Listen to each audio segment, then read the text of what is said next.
Well, hello there, friends, and welcome to the Virtual Strangers Podcast, your weekly source for VR gaming news and toilet humor.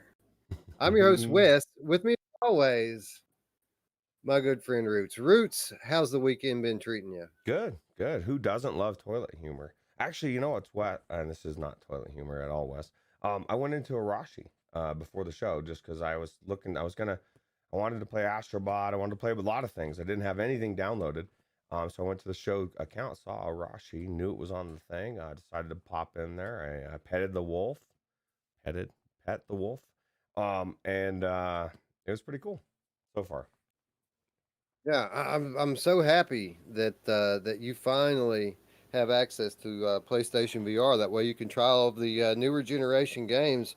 And Arashi is a game that we're going to be talking about. It's one of our featured stories. It's our featured story this week, and it's actually kind of at the top of my list for games that I want to get back into. Because, uh, spoiler alert, I think they fixed 99% of my complaints with the game at this point. Nice. Well, okay, so I don't know what I can't remember kind of the complaints. Have they done a pro patch yet? Or is that what's They have coming? done a Okay. No, they did a pro patch. The last patch that they did, 1.3 patch, was actually a pro patch. Um, but it really didn't do a whole lot. Like it helped a little bit, Mm. but there was still a lot of problems with it. Um, the patch that hit this past week, which is again today's feature story, we're going to talk in depth about in a moment, is the 1.4 patch, and it did way more than the pro patch did. Oh, nice.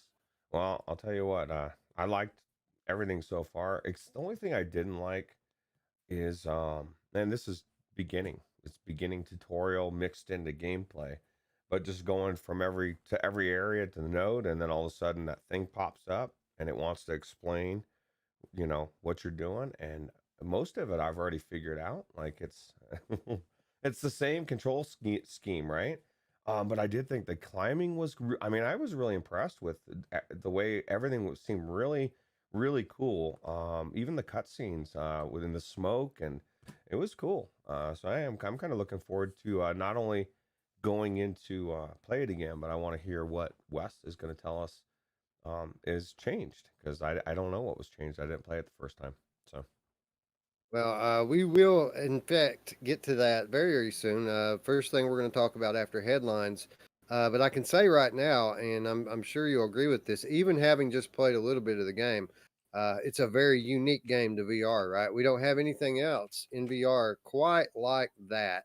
And it's kind of amazing because, I mean, flat gamers get these types of, stealth shinobi ninja type games all of the time, and this, 5 years into VR before we get our first one. So good on Endeavor One for recognizing the hole in the catalog and doing their best to fill it. absolutely. Hopefully, I'm not too loud. Dark said I was too quiet. She wanted a mic boost. That's very cool, and I agree, because I enjoyed Ghost of Tsushima. I'm enjoying this, and like I said, getting to pet the wolf is the highlight of my day. And PD says, you know who else likes to pet the wolf? My mom! Oh yeah, she does. Yeah, I thought that you might have a little fun with Haru there. He's a good boy, or she's a good girl. Yeah, she's a good girl, and I haven't got to use her yet. Like, as far as like send her out into battle, I don't know if that's something I get to do, but I did get to use that crossbow, the that, I guess grappling hook. That was cool, and then slicing people from behind. Who doesn't want to slice people from behind with a big sword? Now, it was kind of weird with the sword. One's pointed down, one's pointed up. I was thinking maybe I could push a button and flip it around, but it doesn't give me that option. But that's the only thing that seemed weird to me. I guess you just use it. I don't know if that's how they really went in battle back then or what. Yeah, I vaguely remember what you're talking about, but I seem to remember one of them being a dagger and the other one being a sword. Mm, Um, but yeah, I think I don't think you can flip those around, and I think the occasions that you use them both would be very rare anyway. You're one of the things you're going to find out about this game is there's no lack of weaponry and ways to deal with your opponents. I mean, you can like any good stealth game, you can take to the shadows and avoid contact, or you can run in face first and and sword fight everybody. But there's a number of different ways that you can take on these guys, be it ranged weaponry, be it traps. I mean, there's a lot of different things you can do to take care of enemies in this game other than the sword fighting. Okay, well, that makes sense. Well, PD cleared it up for me. He said the upside down dagger is for defense when backing up. And the Mepper says I wouldn't count on historical accuracy. Well, that's probably a good point. I mean, it's a video game. And like I feel like Ghost of Tsushima literally was historically accurate. Like even to the dialogue of them saying that they're that he didn't want to break his honor, right, by killing people in stealth. And that chick was like, dude, like this is a different time. You kind of need to. I really enjoyed that aspect of it, right? So but not every game has to be historically accurate, just like not every shooter has to be a sim. So Me, bro. I only play games that are historically accurate, and thank Fallout 4. goodness the events of Half-Life Alex did occur, 3 years ago. We all know this, but well, I can see you're sitting right there. It's right behind you. You know what I mean? So yeah, exactly. I'm on location from City 17 right that's now. right. City 17, once known as Seattle, Washington. Fun fact. Oh God, I'll tell you what, man. I'm looking forward to finally seeing a Half-Life Alyx sequel or another game that Valve has in the works. You know, they got to be ready to announce it any day now. Maybe not. Yeah, But you'd think if they're actually developing new hardware that they're going to want to support that with new software as well, right? yeah. But the bummer is that's it. That's all we get. Same thing with the headset. You only get two. So, you'll have Half-Life Alyx 2, and then they'll stop, and there's only going to be two headsets. They'll never make a third. Right. So, but I mean, it'll be a good one. At least they'll open it up. At least they'll open it up and let other people make games out of their game. Yeah, dude. I predict we got games coming soon. Like, I mean, even just one of the topics with the BioShock thing today, is just showing that engine, what people are making amazing games. I think it's time we get in there and play some of this shit, Wes. I haven't, you know what I mean? That like I keep meaning to want to go into this. I've got the game. It's not like I don't own it. It's free.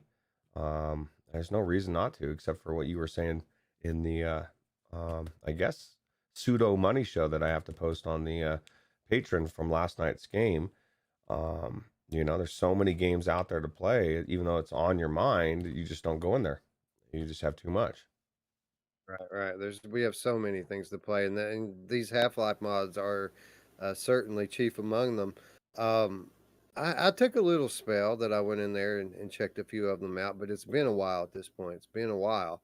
But I've even got like new ones that I've downloaded and installed that are ready to play that I just never got back to. Like I installed them and then went on to play something else and didn't even think about it. But whenever I go in to play Half-Life Alyx, I always have that decision: do I want to play like regular Half-Life Alyx, or do I click this little button here to load one of the mods up? Yeah, well, I would think you'd be doing the BioShock one for sure.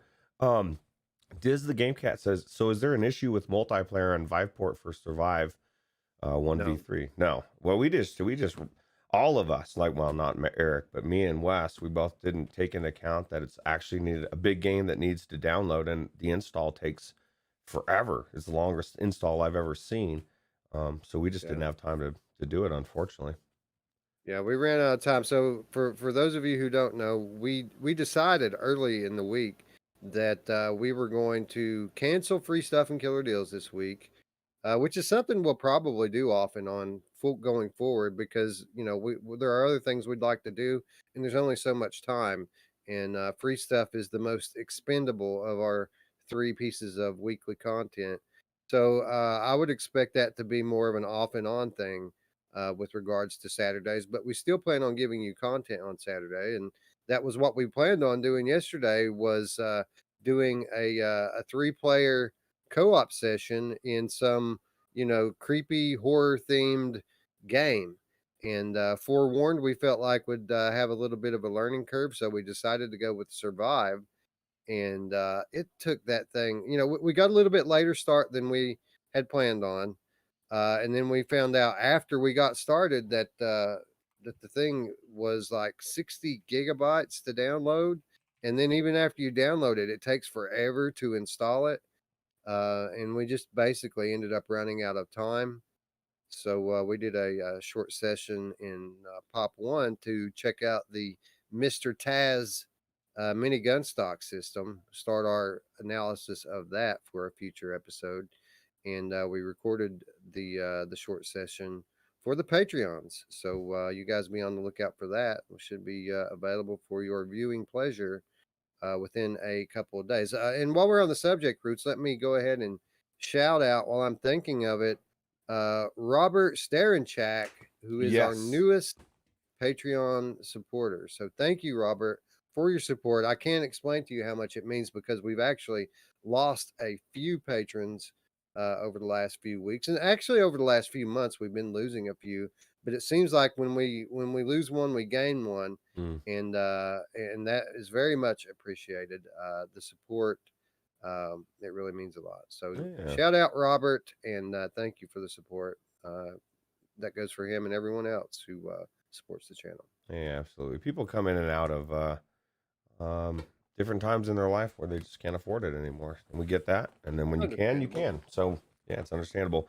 Mr. Tasselhoff saying a smiley face. I'll tell you what. You know what happened, Wes, after you left, because me and Mash kept playing for a little bit before we went into New World to bring in two more people into the fold. Wolf Raza joined in, and so did Nick. But we I was going to say where I was going with that, but it'll come back to me in a second. But anyway, it'll come to you. It'll come to you when we're trying to talk about some VR game, right? Yeah, no, yeah, actually, absolutely. But yeah, it was it's on the tip of my brain. I'm so tired, Wes. I feel your pain, dude. I feel your pain. And on that note, I think we probably should get things started here. And you know what that means. Let's say hello to our friends in chat. Meow Meow the Gamer Cat says, "Go Robert." I agree wholeheartedly, and as I do with Mash Daddy, who's joining us in chat, who says Robert Legend. Absolutely, 100%. Absolutely. Mr. Tasselhoff is in the chat. Roots, the aforementioned creator of the Mr. Taz mini gun stock system, and I remembered what I was going to say. Go for it. Yeah, go on. And Mash just kind of tried to remind me, but I just remembered. So after you left, me and Mash were getting ready to go into this game, and I get an invite from Messi. And so yeah, he saw us in there, and he came in, and he was like, dude, he was like freaking out. He said he felt like a fangirl because he so excited to see me in the game and play some rounds with us, right? I told him that you shouted him out last thing. He said he was very appreciative of our community. He loves Mrs. Gamer Chick, misses everybody. But we went on to play like I think 5 or 6 games, Mash, and we won 3 of them. And I had one game where I had 7 kills. I mean, I was killing everybody. A squad came and surrounded them, killed both of them, and I killed all 3 of the people as they were trying to get to me. And it was the fucking Mr. Task, bro. Like I even convinced Messi he's gonna look into getting that. That thing is like the perfect Pop 1 gun stock. It was just so good, and so accurate that it just took my game to that next level, right?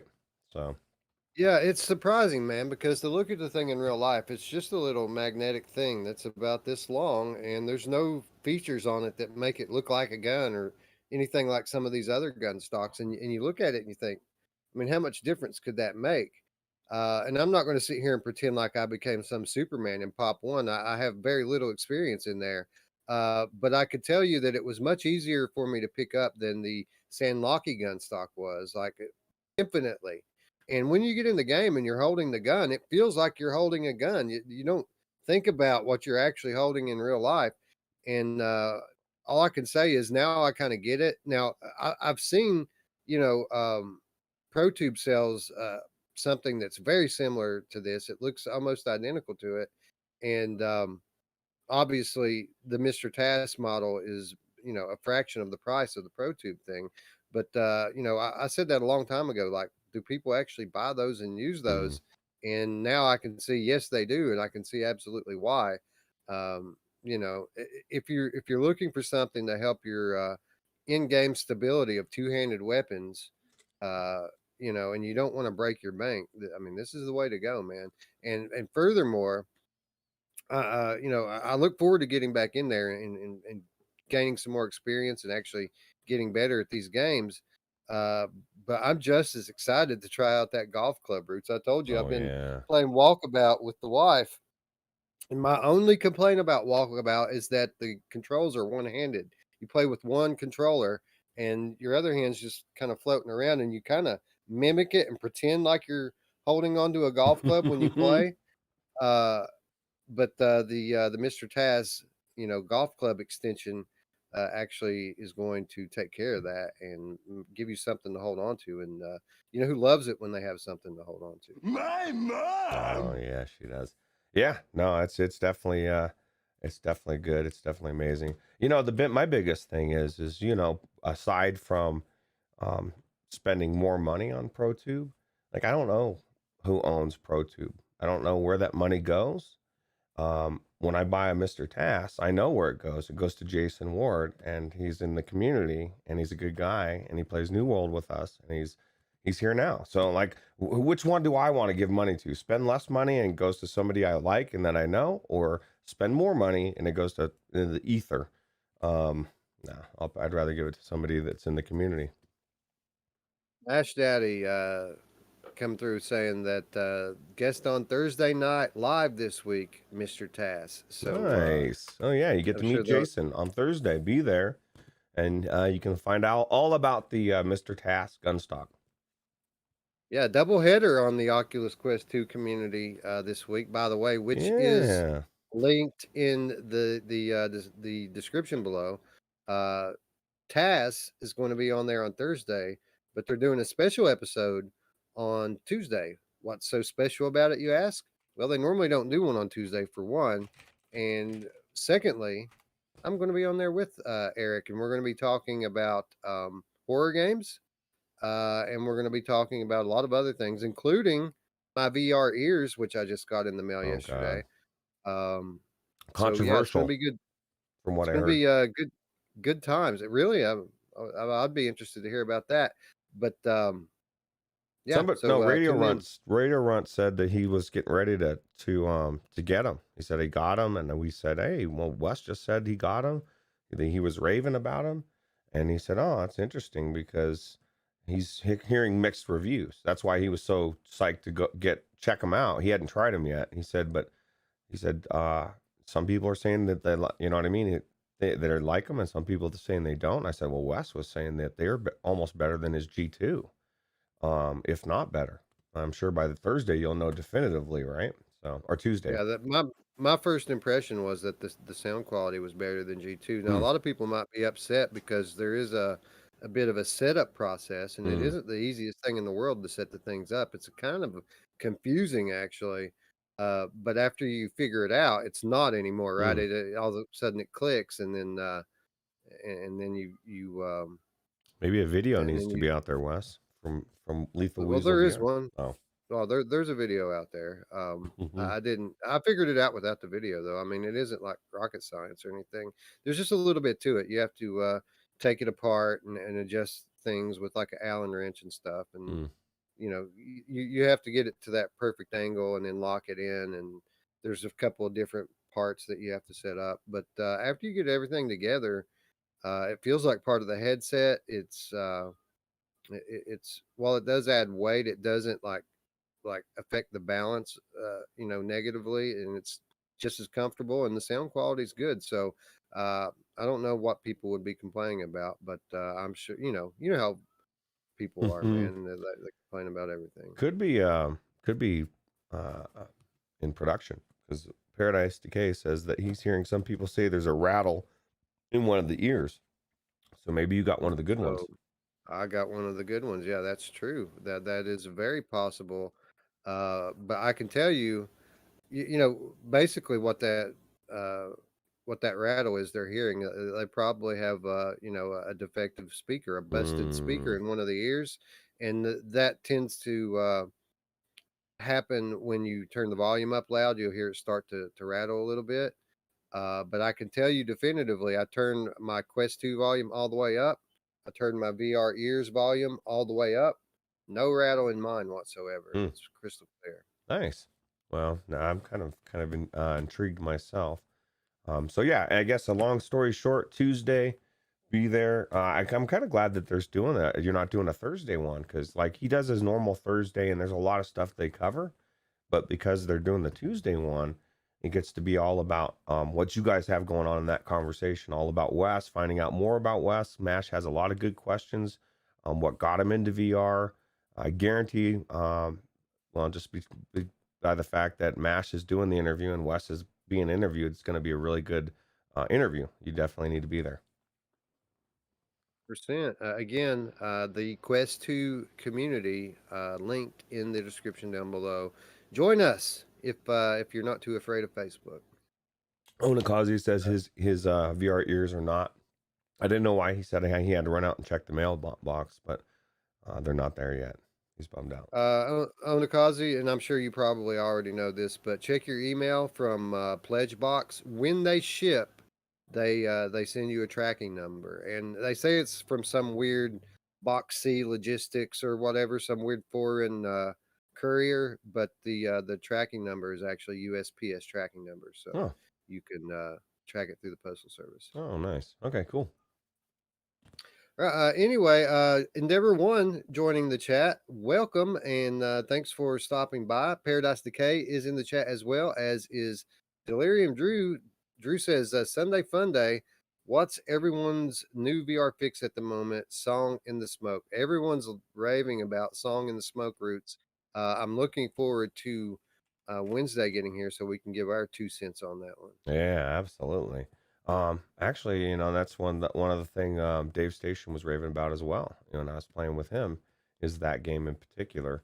And I put in the chat that my VR game is New World, but that's not really a New World.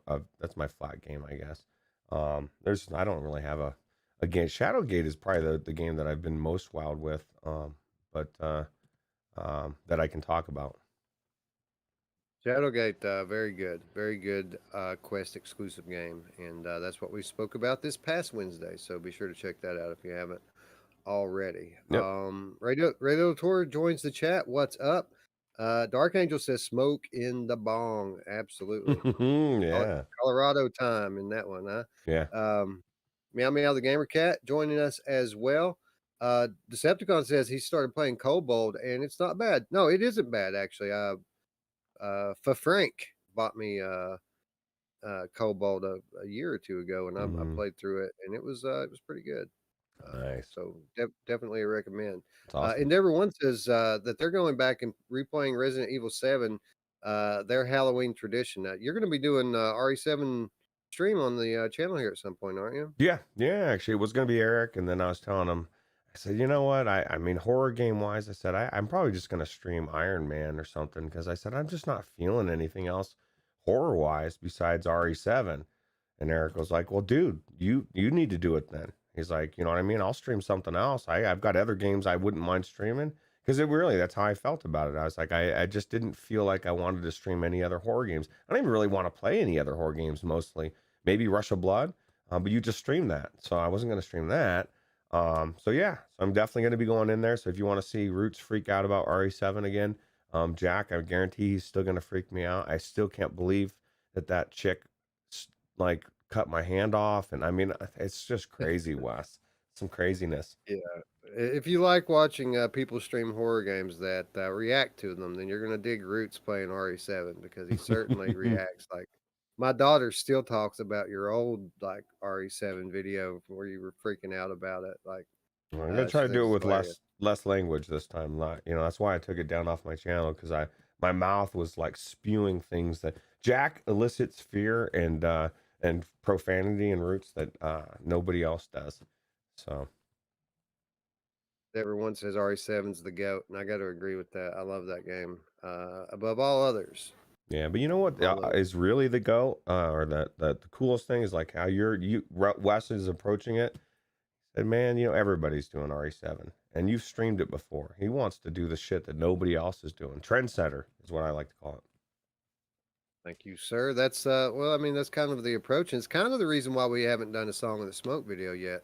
To be honest, we had that game early as well. We had it a couple of weeks before it launched, and I don't like doing a video when there's 15 others of them floating around out there. So like everyone did their Song of the Smoke review last week. Everyone's saying, game of the year.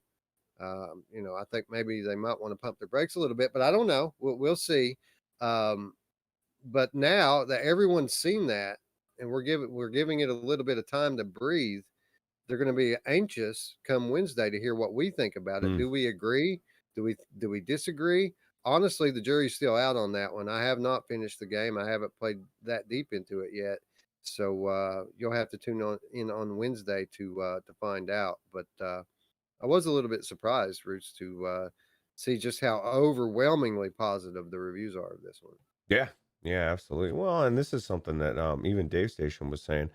It really depends on whether you, or maybe it was Dave or somebody, whether you like survival games, right? Like if you absolutely despise survival games, you're not going to like it. You might think it looks really good. You might think everything works well, but the gameplay, you won't like it. That's just the way it is.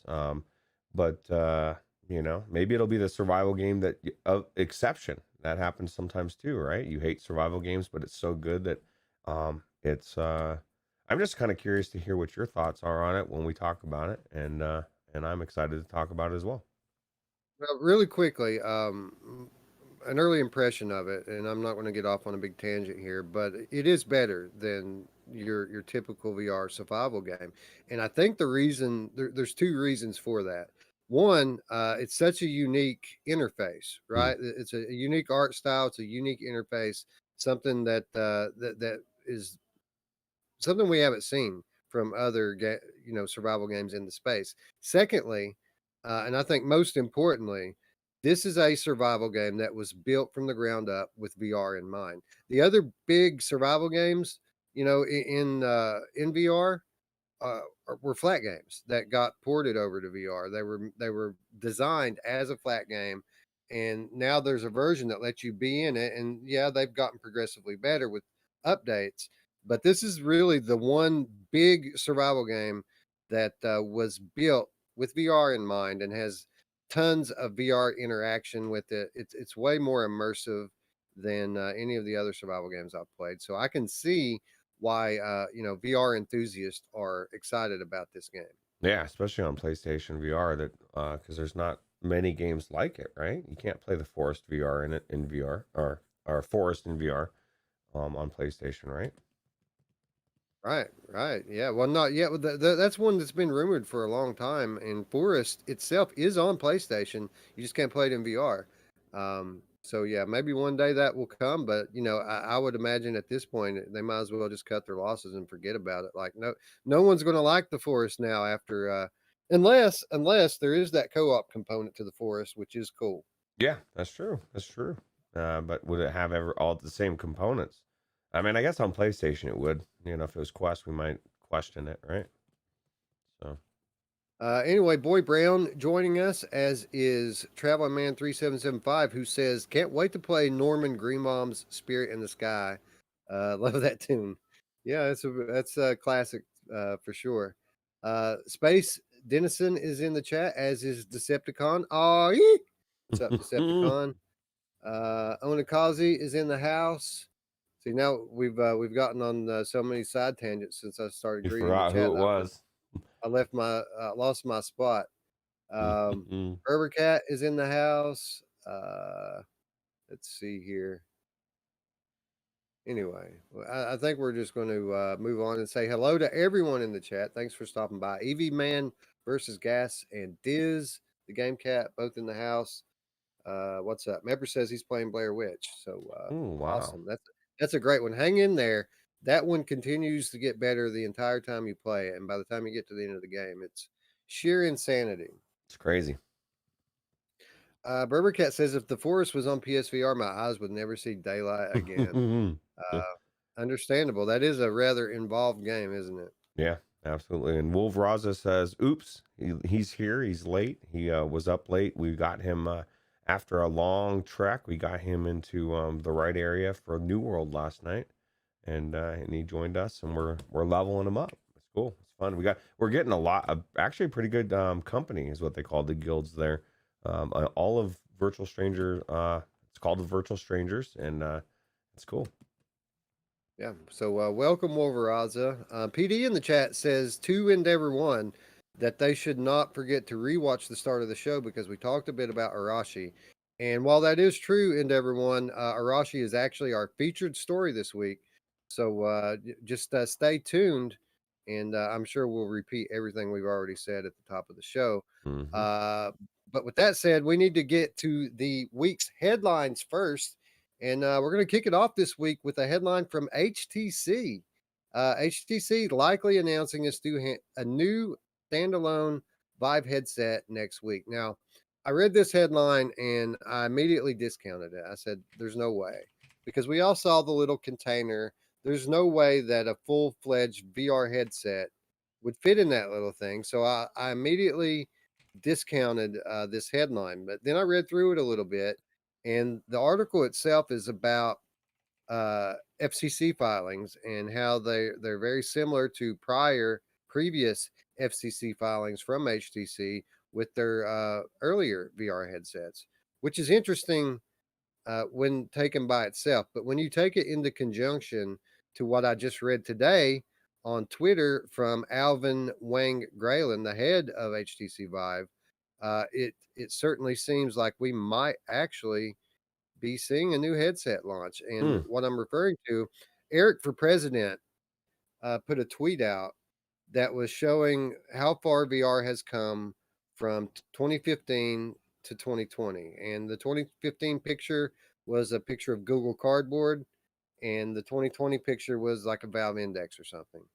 and or maybe even an Oculus Quest. I don't remember, but the comment was, imagine what the next one's going to look like, starting with Valve Index and then moving to the headset that's 5 years down the line from now. That was the tweet that put out.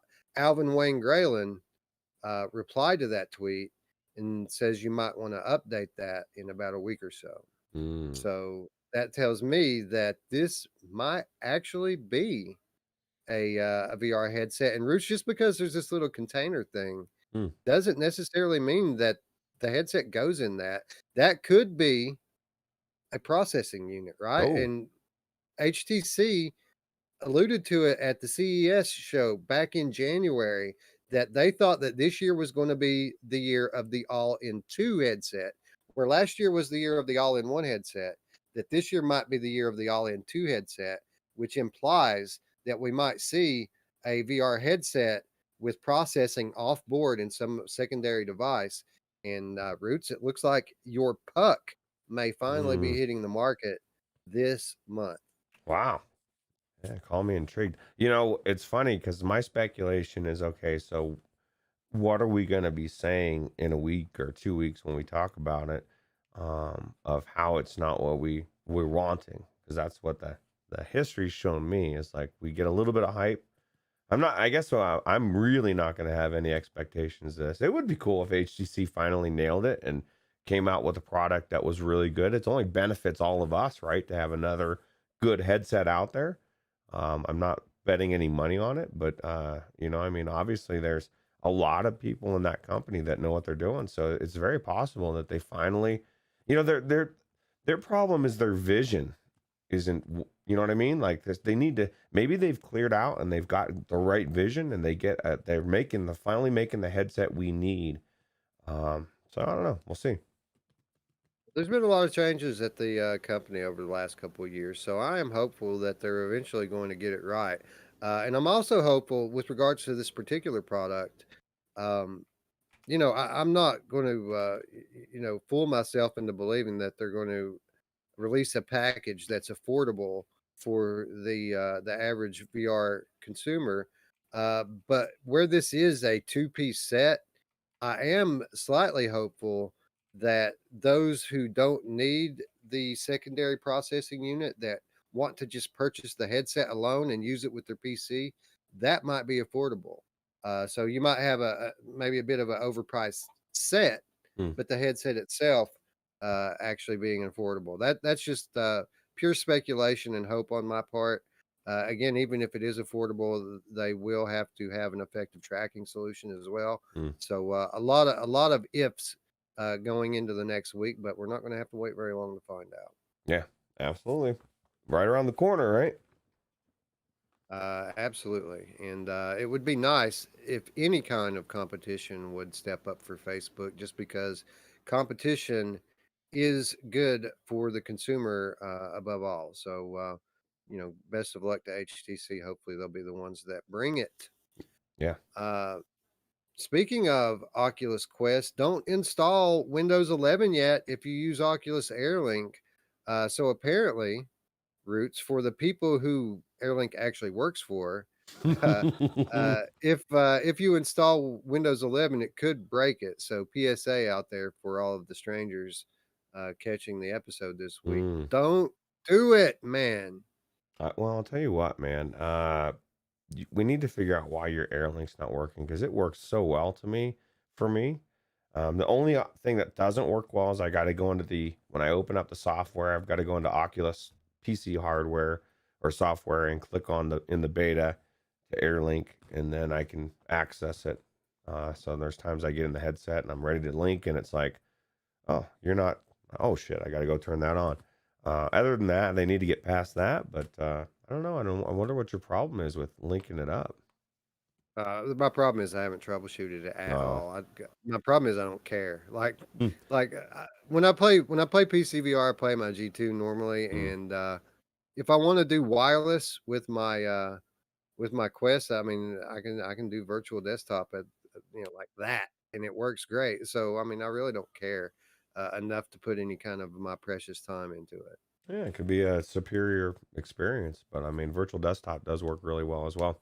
I'm thinking virtual. I think Guy needs to add um, two things. He needs to add Discord somehow, a way to use Discord in there for the Quest, and he needs to add a Twitch chat or other chats. Those two things would there's no reason you would use Airlink anymore, or people would use it for so many reasons. You know what I mean? Those two things could be really, really good things for everybody. So Absolutely, absolutely. And speaking of things that should happen in a perfect world, I mean, Facebook, they have all these wizards that are doing magic with VR hardware.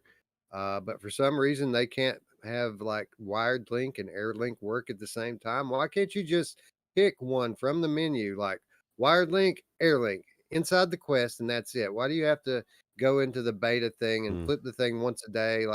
Even if you go turn it on, it doesn't, it only works for a day, and you got to go back in and turn it on again. I mean, it seems like they would have found a solution to this a problem by now. Well, I know just for instance, on my Stream Deck, I can set it up for a button to where I push a button and it turns one thing on while it's turning the other thing off simultaneously, right? So that's exactly what it is. You click on the button that says Oculus Link, AirLink and Link, and you choose which one. And when you choose AirLink, it automatically turns Link off. When you choose Link, it automatically turns AirLink off. Because for somebody that's not tech savvy, I could see them getting really confused. Because in the beginning, I was like, where the fuck is this thing? I don't know how to turn the AirLink on. Why is it not showing up? Oh, I got to turn the link off so that I can turn the AirLink on. It is kind of retarded, but there's a lot of things that Oculus does that doesn't make sense.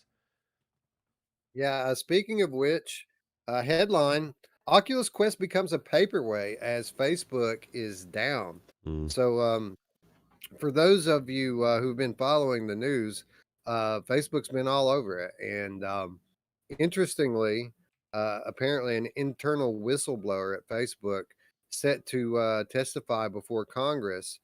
And I guess Facebook had a fire sale the day before that happened, because Facebook, for the first time that I could ever remember, was down for like 8 hours. And Mm. I don't mean just Facebook website, I mean, all Facebook websites and services like WhatsApp, Instagram, Oculus, it was all down for about 8 hours that day. And I guess that they were installing the legal firmware, right? Oh, this is what we're supposed to have on there. Let's switch it out. Who knows what they were doing, man? For all we know, I'd be interested to know how many people woke up to or logged back into missing content that just was suddenly gone. There's a lot of stuff that is just weird. There's just everything. There's so much stuff going on there, and this is the biggest thing because it's so political, left and right. It sucks that it's tied to our VR. I just want to play VR. I don't want any of this weirdness. I just let me turn it on. Let's leave all of that weirdness out. I went into VR so that I could forget that the world's fucked up. You know what I mean? Like, it just sucks. Yeah, it's certainly bittersweet when you watch the news and you're like, yeah, these guys are going to get what they deserve, and then you think, oh wait, what's that going to mean for VR? No, No. no, leave them alone. Yeah, leave them alone. Yeah, it's crazy. No, I think it's funny, in anticipation of federal investigators checking out their systems. I bet they had to delete all the porn off of there. Probably, man. There's stuff on there, like it catches a lot of stuff, but there's stuff out there that I guess if nobody sees it, maybe it doesn't get flagged, or it's not what the algorithm's looking for. So there could definitely be stuff out there. I mean, there was stories back a couple years ago where people committed suicide or committed murder or whatever and posted it on there, and it was up for like a day, and nobody knew it was up there. This is not something I want to see for sure. Tag VR joining the chat. What's up, GT? Welcome.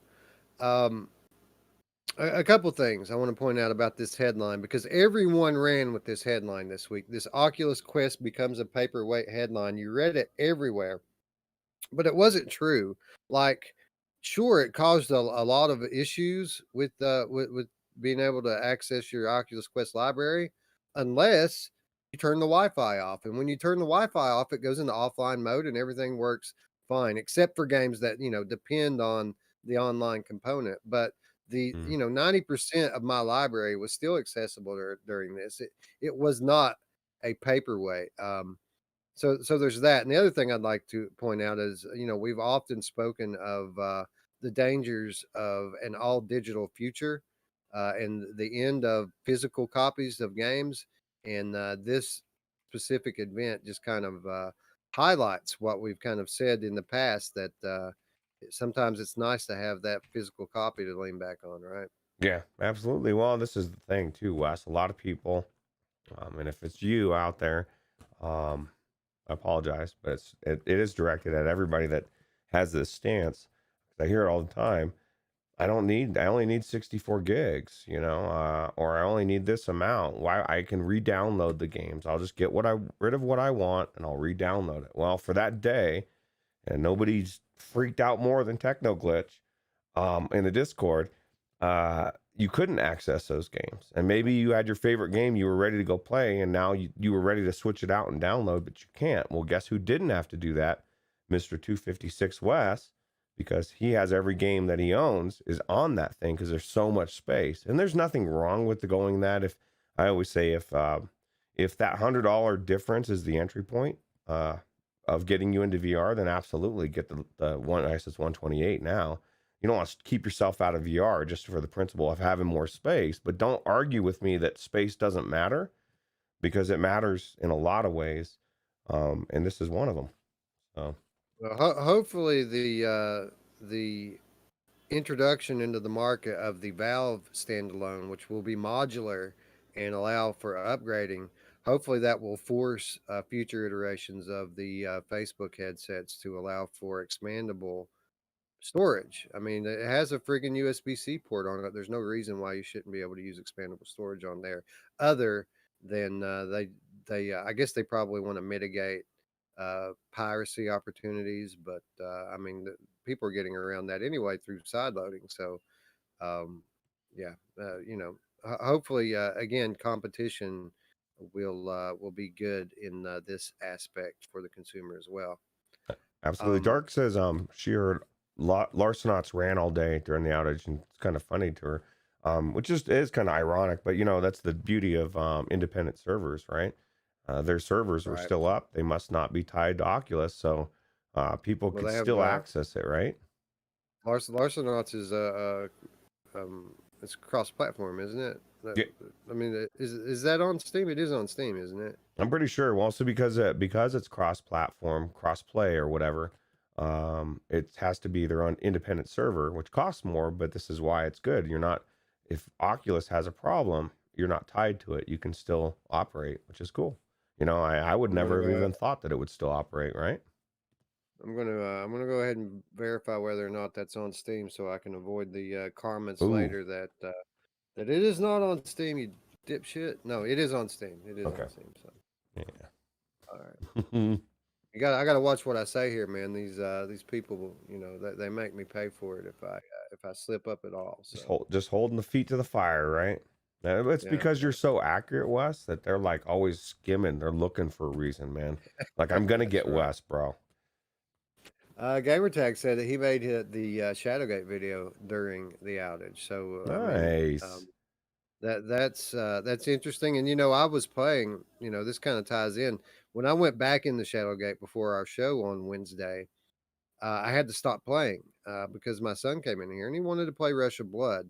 Uh, but they play on the PlayStation 4s through the house, and I didn't have it installed on either of those, so I had to stop playing Shadowgate. Uh, I had to go through there and try to set it up, but my the console they were playing on wasn't set to primary, so I had to go through all that to set that up as a primary console.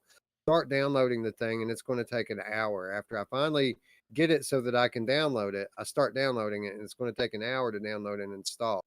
And I'm like, shit, all that, and he still can't play it, and my time's running out. I got a show to do, right? Then it occurs to me I've also got like a disc copy hmm, of Rush of Blood. So I cancel the download. I put the disc in, literally 60 seconds. It copies from the disc, ready to play. nice. That's So awesome. so See, all of that was for nothing basically. All the time I hmm. wasted trying to do the digital version of it was just wasted time that I could have been playing Shadowgate had I just had the wherewithal to use my disc right off the top. Yeah. Well, I'll tell you what. That's one of the reasons why I value the disc, the console. And anybody who's getting a PS5, this is one of the reasons. A scenario Wes probably never would have thought about when he was just thinking about maybe getting digital, because you had that thought process. You leaned went to the get the disc, and then Wolveraza had the other end today or this weekend. And he's talking about, man, Iron Man's a cool game, but it's $40. I guess I'm gonna have to shell it out. I said, dude, man, I bought it from GameStop for $15. Well, 17.97 with tax, brand new, disc version. And so I'm assuming he went out and bought the disc. My thing is I don't like being limited by Sony or any company saying, okay, you want to play my game, this is your cost, this is what you're going to pay. We're already in that boat with, well, I guess PC we're not, because we have all these game key sites we can get cheaper, right? So but for Right. the most part with Sony, this is it, man. If you want to get it on their store, you pay their price, which kind of it limits you. I've already saved money on that extra $100, probably at least $100 already. So Yeah, yeah. I mean, it enables you to always get the best price on your games. It also enables you to be able to rent games from services like GameFly, which is something I take advantage of a lot. So yeah, I thought about going digital for about 5 minutes, and then I was like, you know what? That I'm going to end up spending that $100 within 2-3 months anyway. I might as well just go ahead and shell it out now. yeah, because how many games do you have the disc version, that you would have wanted to try on your new hardware that you would have had to buy digital now? Now Yeah, you but own two copies. that was the exact logic that caused me to go physical because I had a stack of PlayStation VR games like this I would have had to buy over again. So it really is not saving me any money. Yeah, it's cool. Anyway, back to the headlines. Next headline kind of ties into the last one. Oculus lets you unlink Facebook from your Quest 2. Now I found this interesting because this kind of blew up on social media a little bit. Now you can unpair your headset, as if anybody would ever want to do that. You unpair your headset. Yes, it is true. You can still use it as a a PCVR headset through Link, but only if you have you know the Facebook Oculus software running on your PC, which is tethered to Facebook already. So yeah, basically though, if anyone who is regretting their decision to pair their headset to their Facebook account, you can now decouple it and live happily ever after, happily ever after, playing only side quest titles from now through the end of eternity. So it's good to know that there's an option there, Roots, but I'm not going to be downloading this thing anytime soon. Oh, well, I mean, this is good if you don't care about all the exclusives like Resident Evil 4 or Splinter Cell, Assassin's Creed, maybe I keep saying this, I keep saying a Rockstar title, but you've already thrown the logic out there and I've accepted that that's Sony. But there's a lot of stuff that's coming out that's going to be on the Quest. You're going to want to get it from the Quest store. And as good as Side Quest is, it's the wild, wild west. You're really sifting through a lot of bullshit. It's kind of like the Viveport Infinity. A lot of amazing titles, and there's a lot of weird stuff on there too. That's Side Quest as well. Yeah, yeah. So decoupling your headset immediately renders your Oculus library useless. You cannot access any of it. Um, Again, you can still play PC on it, but well, I mean, technically, you don't have to use Oculus Link. You could use uh, a competitor to Virtual Desktop like Hmm. ALVR, That's true. which it works. It maybe not as good as Virtual Desktop. Definitely not as good as Virtual Desktop, but it does work.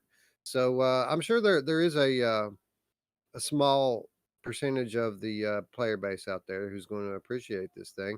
But at the end of the day, this is just another option for people to have, and I'm all for options. So if this is something that that interests you, then have at it. And it's nice that we all kind of have some insurance now, right? So if we do one day feel like we're getting in a little too deep with Facebook, we can always backtrack using Oculus. Yeah, I don't think it's a good idea. Gamertag says it was on Reddit a while back, but since you can only use side quest, it's pretty pointless. To confirm, that means you cannot use the Quest 2 for PC VR either.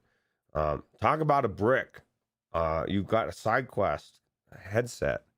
That sounds like to me a headset outside of the Oculus or any ecosphere where you're like, oh, this is a cool thing. Kind of like that headset that had that. I guess I don't know how cool it was, but it was a Star Wars experience. Came with a lightsaber or whatever, and it was literally just that one game. That's all it did. Um, I don't know that that's a good option to limit yourself to side quest, and that's not a knock at side quest. It just means it's early in its infancy, and it's just doesn't have all the really good games that you want to play, right? Right, right. But shout out to SideQuest. There is some amazing stuff on there, and they've done well to not drown in the post App Lab world. Facebook pretty much decided to make most of what people use SideQuest for obsolete when they decided to implement App Lab, but they didn't finish the job. They let SideQuest survive, and they might end up regretting that. Mm, As we look at the next headline, SideQuest raises $3 million to help VR developers go beyond Oculus mm, Quest. So apparently, SideQuest, who still has continued to grow their user base in spite of App Lab, they have received some external funding from some other groups, and what they're doing with this funding is they're providing ways, or it's their express goal to provide ways for their developer community to expand beyond Oculus Quest onto all of these newer standalone devices, which are starting to hit the market now. So Facebook didn't strike down mm, SideQuest completely. They didn't finish the job Roots, mm. and now they may grow to be more powerful than you could ever imagine. I think of Nintendo. and Sony, right? And Right. Nintendo, the Sony wouldn't exist, if they would have taken the console created for it, I mean, there's sometimes decisions that are made like this. You look back 10, 20 years and you think, "Oh, fuck, that was a bad decision." This could be one of them. And it kind of makes, when I read this headline, I thought of, it makes sense. You've got a lot of um, portable headsets being announced right now, right? And so you're going to want all this shit on there that app or that SideQuest does. It'll be Side Index or whatever it is. I think it's pretty cool. I agree, and kudos to the team there at SideQuest for continuing to stay relevant. I still use it from time to time when I need to kind of tweak the features on my Quest for recording and such. I mean, it's a nice tool to use. It keeps you from having to put in things into a command prompt Mm, whenever you want to tweak your settings. You can go into SideQuest and do it with a click.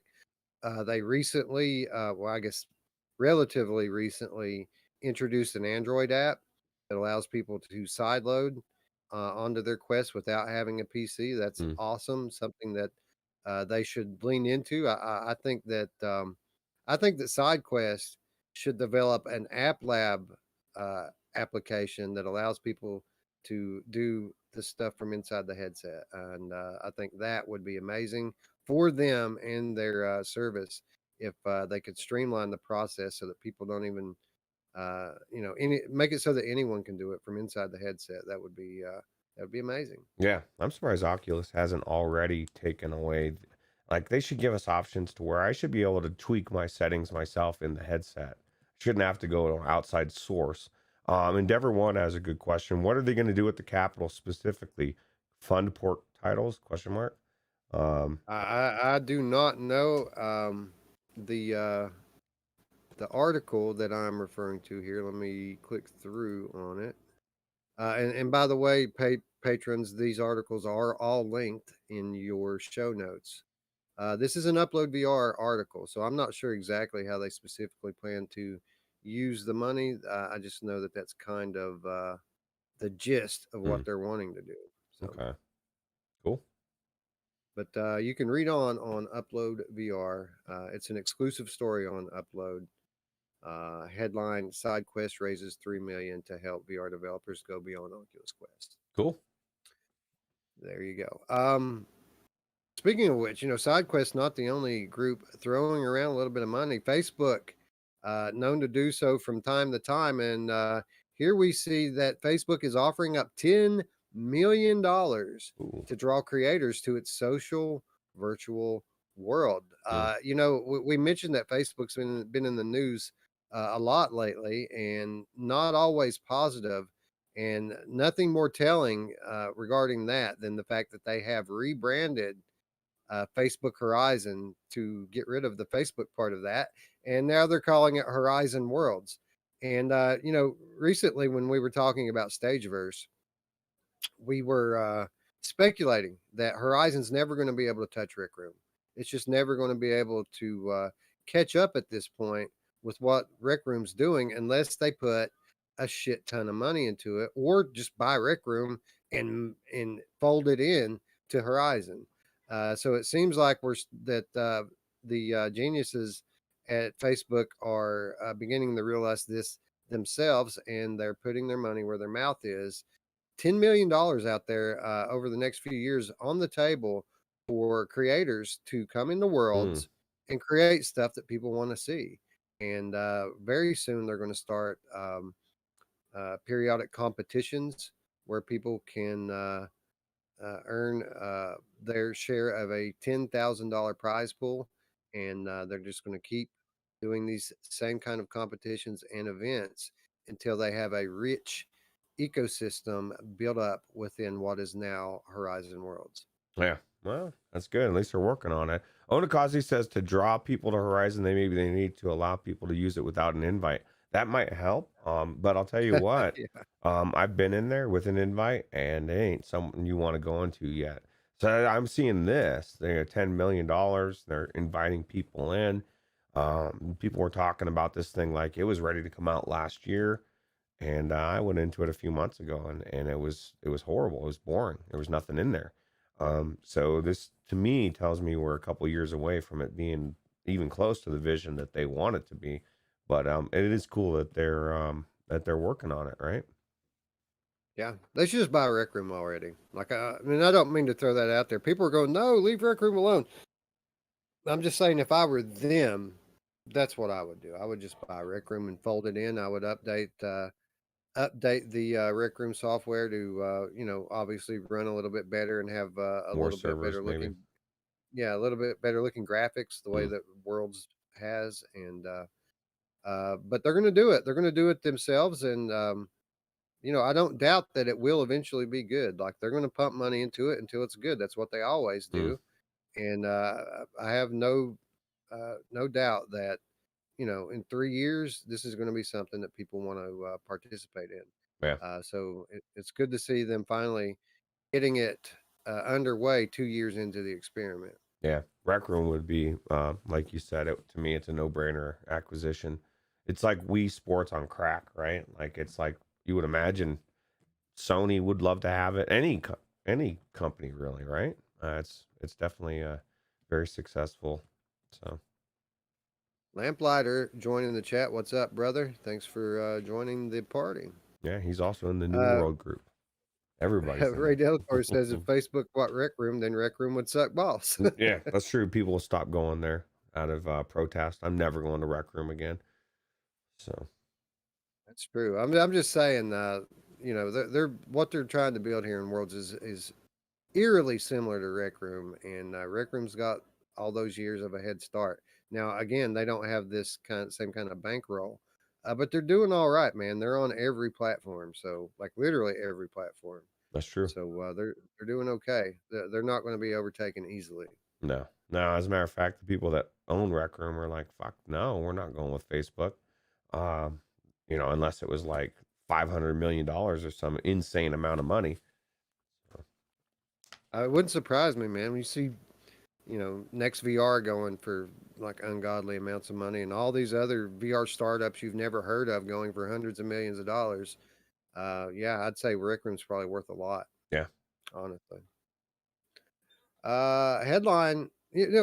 Actually, let's preface this one a little bit, Roots, because we often have these speculatory talks about what's going to be next. What is going to, we have VR currently overtaking, in the process of becoming the next big thing with regards to digital entertainment.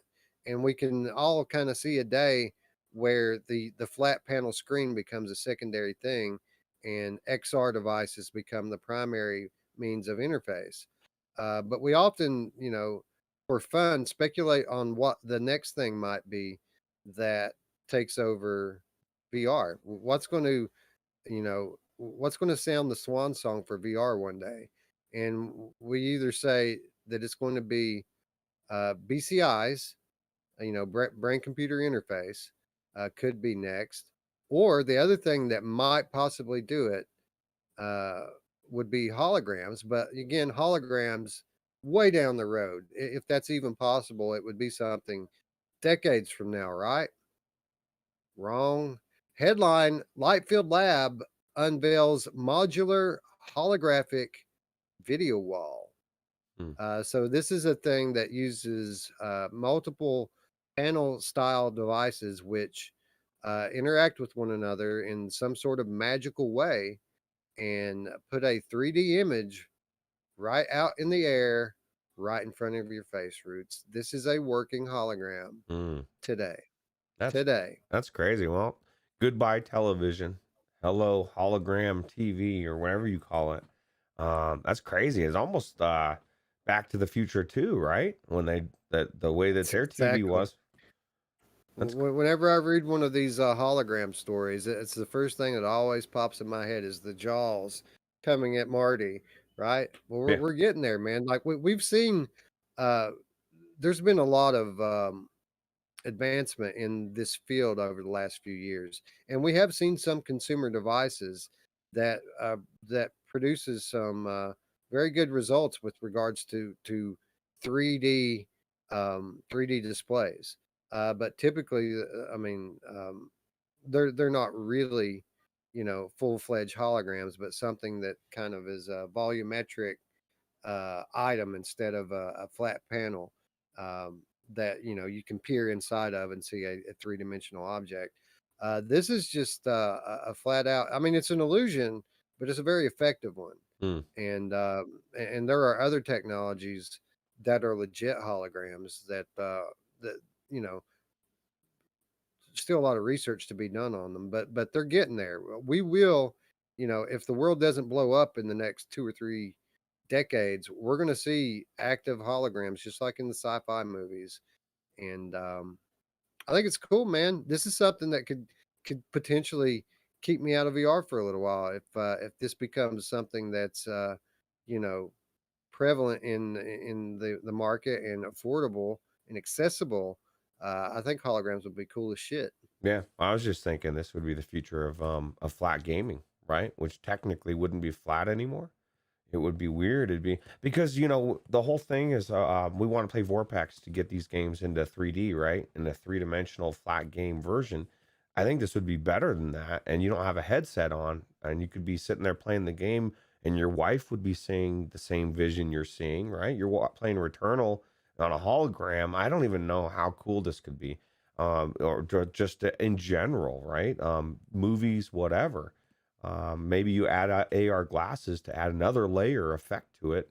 You could, I mean, who knows what the hell the future of VR is? This could be really cool. And Ray Delator nails it. He says porn will never be the same. Um, very creepy, Uh, man. That's just not you saying that, but that's true, man. Because this is exactly it, man. I mean, everything's merging in, right? Like these things we're already having a merge of fantasy and fiction coming into reality, and now we're going to be seeing them in even more, not only three-dimensional way, but almost in a way that like you could see it and step to the side and it's there, but it's hologram. This is definitely it's crazy. I didn't think we'd be seeing this so quickly in our lifetime, but uh, it's cool. yeah, yeah. The more technology advances, the faster it advances, and this living proof of that. Um, Do you think we have a lot of this technology being developed by an AI that already exists?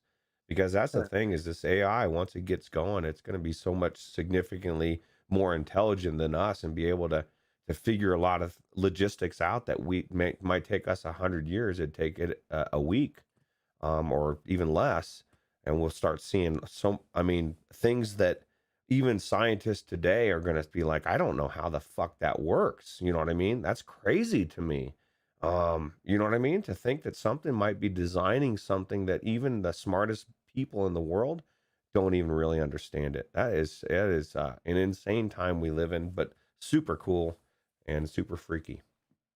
Yeah, when they get all the AI algorithms finally worked out, and then in behind that we have the advancement of quantum computing that's going to exponentially increase the development of that artificial intelligence technology. I mean, it's going to be like overnight that the world changes, Yeah. and that's why you see such struggles right now with regards to data collection, because the data collection is food for the AI, and whoever has the most data has a big advantage with regards to the development of artificial intelligence.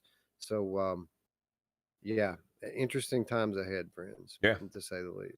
Yeah. Yeah. Anytime anybody that says they're bored in 2021, I question your soul. It's definitely not boring.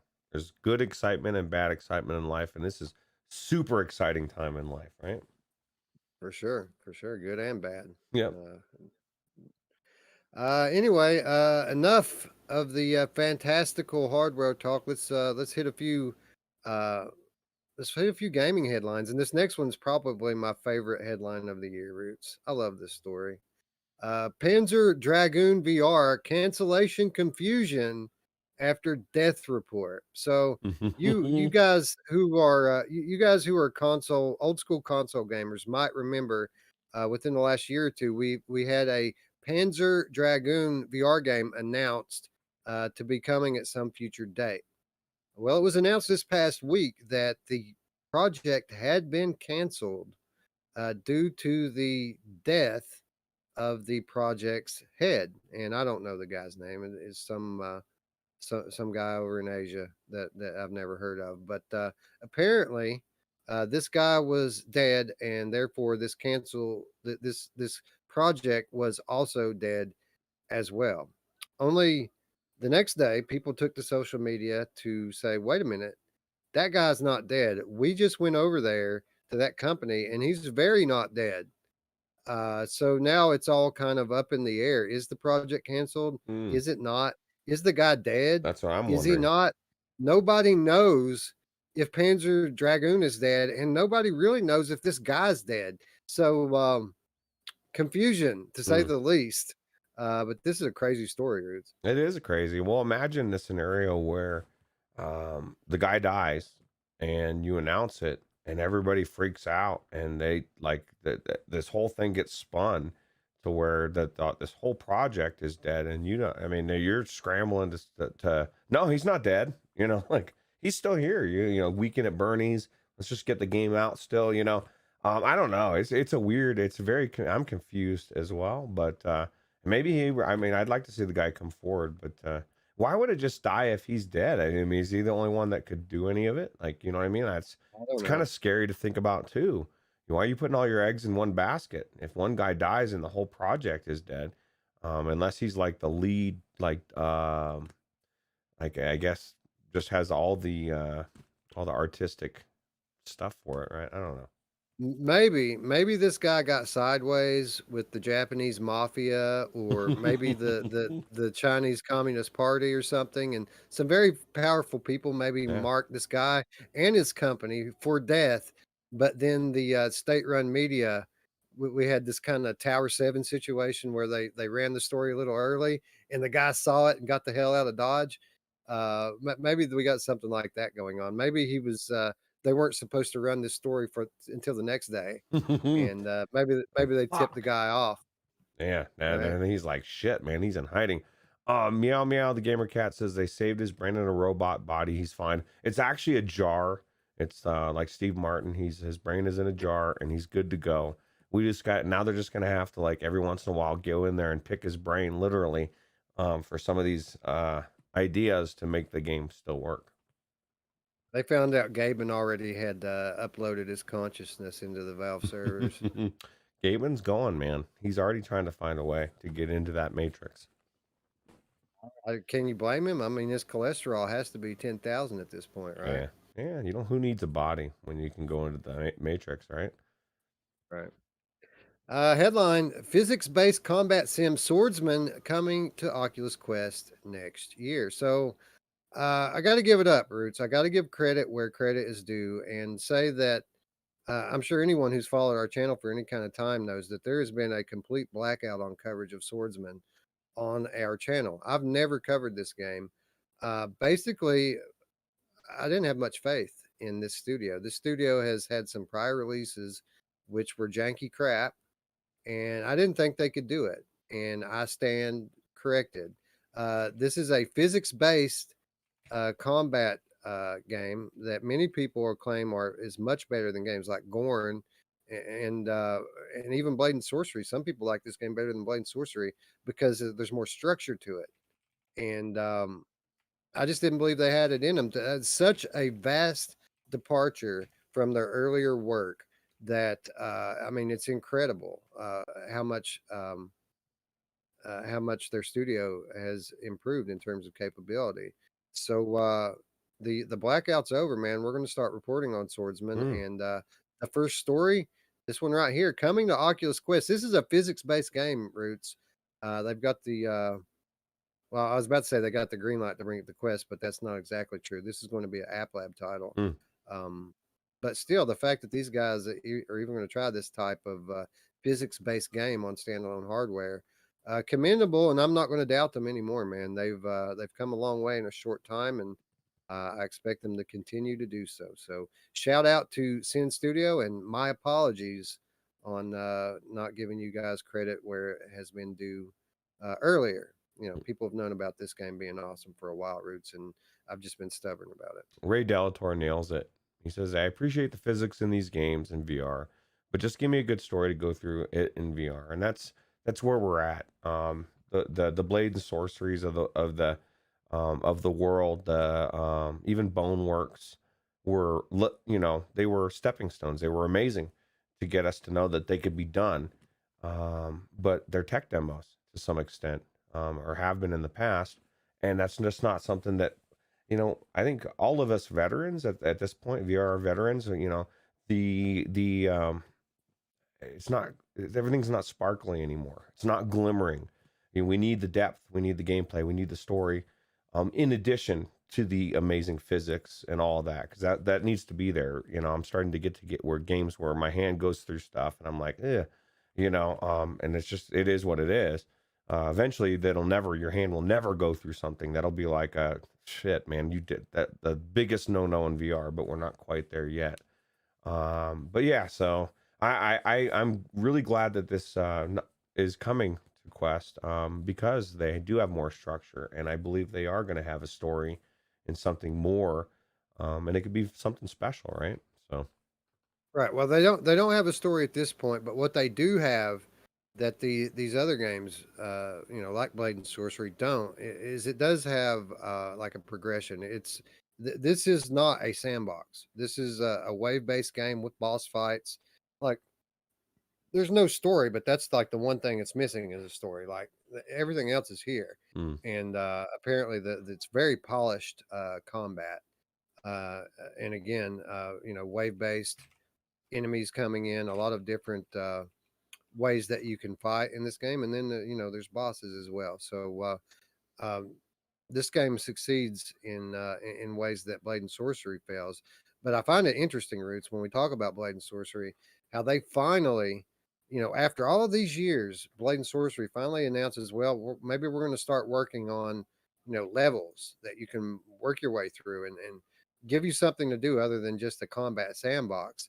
And the world rejoices until headline Blade and Sorcery Oculus Quest port being looked into. So uh this is totally going to derail anything good that we were hoping to see from Blade and Sorcery. Uh you know, maybe they can work on both at the same time, but we've seen these scenarios in the past, right? A company decides that they're going to do something that people want, and then they decide they're going to go to Quest, and everything else goes on hold while they get that Quest version up and running. And who can blame them? I mean, that's where the money is right now. But man, I feel bad for those Blade and Sorcery people who were looking forward to having their levels to play through, and now this. well, I kind of feel bad for Blade and Sorcery as a game. Like we just announced that the last game was came out. I already forgot what the title is. I'm almost tempted to click on it and switch back. Swordsman is coming. It's more structured. It's going to have physics-based combat.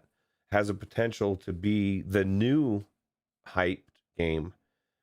Sword and Sorcery is hyped because it's especially on the Quest, because it's one of a kind as far as the physics. All the YouTube videos out there, all the content creators making all these cool skewing them through the eye and slow mo and all this stuff, right? But anybody that's played it, that gets old fast. So you need structure, you need more to it. So the fact that they're derailing the that structure, story, whatever, not permanently, but temporarily to go to the Quest, too, it may be a story of too little, too late. By the time that they get around to making the game what everybody wants, it's going to be too late, in my opinion, because I guarantee the Swordsman isn't the only game of that. They're not the only game the sword game that's being developed right now with real physics and combat. So maybe something comes out that's just fucking phenomenal. Maybe it is Swordsman, and Blade and Sorcery is standing there with their dick in their hand, and they're like, what happened? Like what happened? Well, you took too long to add the element that all the people that love your game are hungry for. And that's a potential. And maybe that doesn't happen that way, but it's potential that could. So I think that the real sad part is that we have Blade and Sorcery here who have held out all this time from going the standalone route, um, because obviously they don't want to have to water down their baby uh, for money. But that's essentially what they're obviously going to have to do now, because the money that they've got coming in currently from the PC platform obviously not sustaining Drying them up. well enough. So they got to move on. So I think that's the real tragedy in all of this. Yeah, that's true. Well, Decepticon says Swordsman is solid. So Yeah, a lot of people do, man. A lot of people do. Especially what I mean. Obviously, it is the only game of that type on PlayStation. I mean, Blade and Sorcery is not on PlayStation, right? I mean, they do have until the fall. That they do have Gorn. They don't have Hellsplit Arena. Um, but so yeah, obviously there's that we have to take into consideration. But I've yet to really hear anybody say anything bad about Swordsman. Like everyone says it's good. Everyone says it's good. Um, so there's that. yeah, true.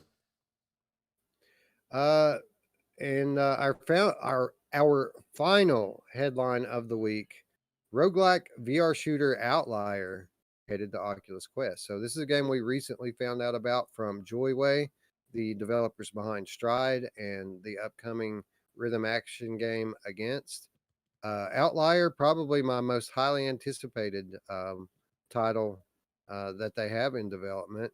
A lot of potential here, Roots, with this roguelike shooter. And as expected, this game in full development for Oculus Quest already. So at the pace these guys move, I'm sure they'll have a demo ready in 2 weeks. Yeah, absolutely. No problem. And then what'll be funny is the game will come out, and they'll be releasing a demo of two more games that they've been working on in the background as they release this amazing game. It just seems like they're constantly working on something, right? Yeah, and for just as a side note, this game not going to be an App Lab game. This has full Oculus approval, so it'll be full steam ahead on this one. I'm sure that's probably priority number one at their studio right now, getting this one ready for Quest. Yeah, absolutely. People talking about cloud gaming and whether VR games are about loud on there and stuff. Dark Angel is going to ask Chris, but I can tell you, Rezal, he may be in the chat still, but he ended up picking up New World last night. But one of the things he was trying to decide, he's been cloud gaming, and so he was trying to decide if he had space because he's been VR gaming. So you can absolutely do VR games as well. So Coming through, dropping some knowledge for us. yep. Decepticon in the chat says Hellsplit probably feels the best of all those games. It's probably my favorite of those types of games, right? Because obviously you have the dark aesthetic with the skeleton enemies and the zombies and shit. But that game is a game that has constantly undergone new iterations and polish.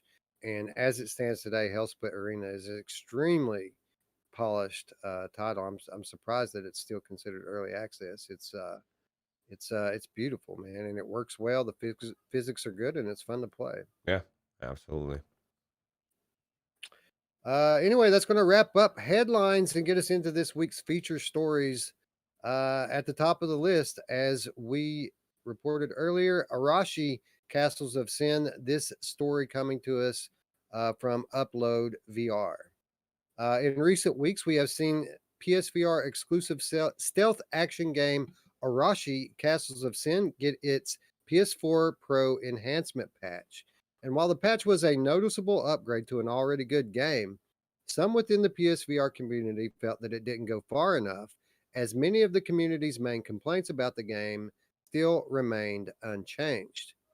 It seems that the time has now come for these people to revisit the game, as a huge new update is now live, and it takes aim at one of the game's biggest issues, along with a host of other changes. Patch 1.4 includes updates to 3 core areas: melee combat, improvements to your wolf companion Haru, and general gameplay improvements.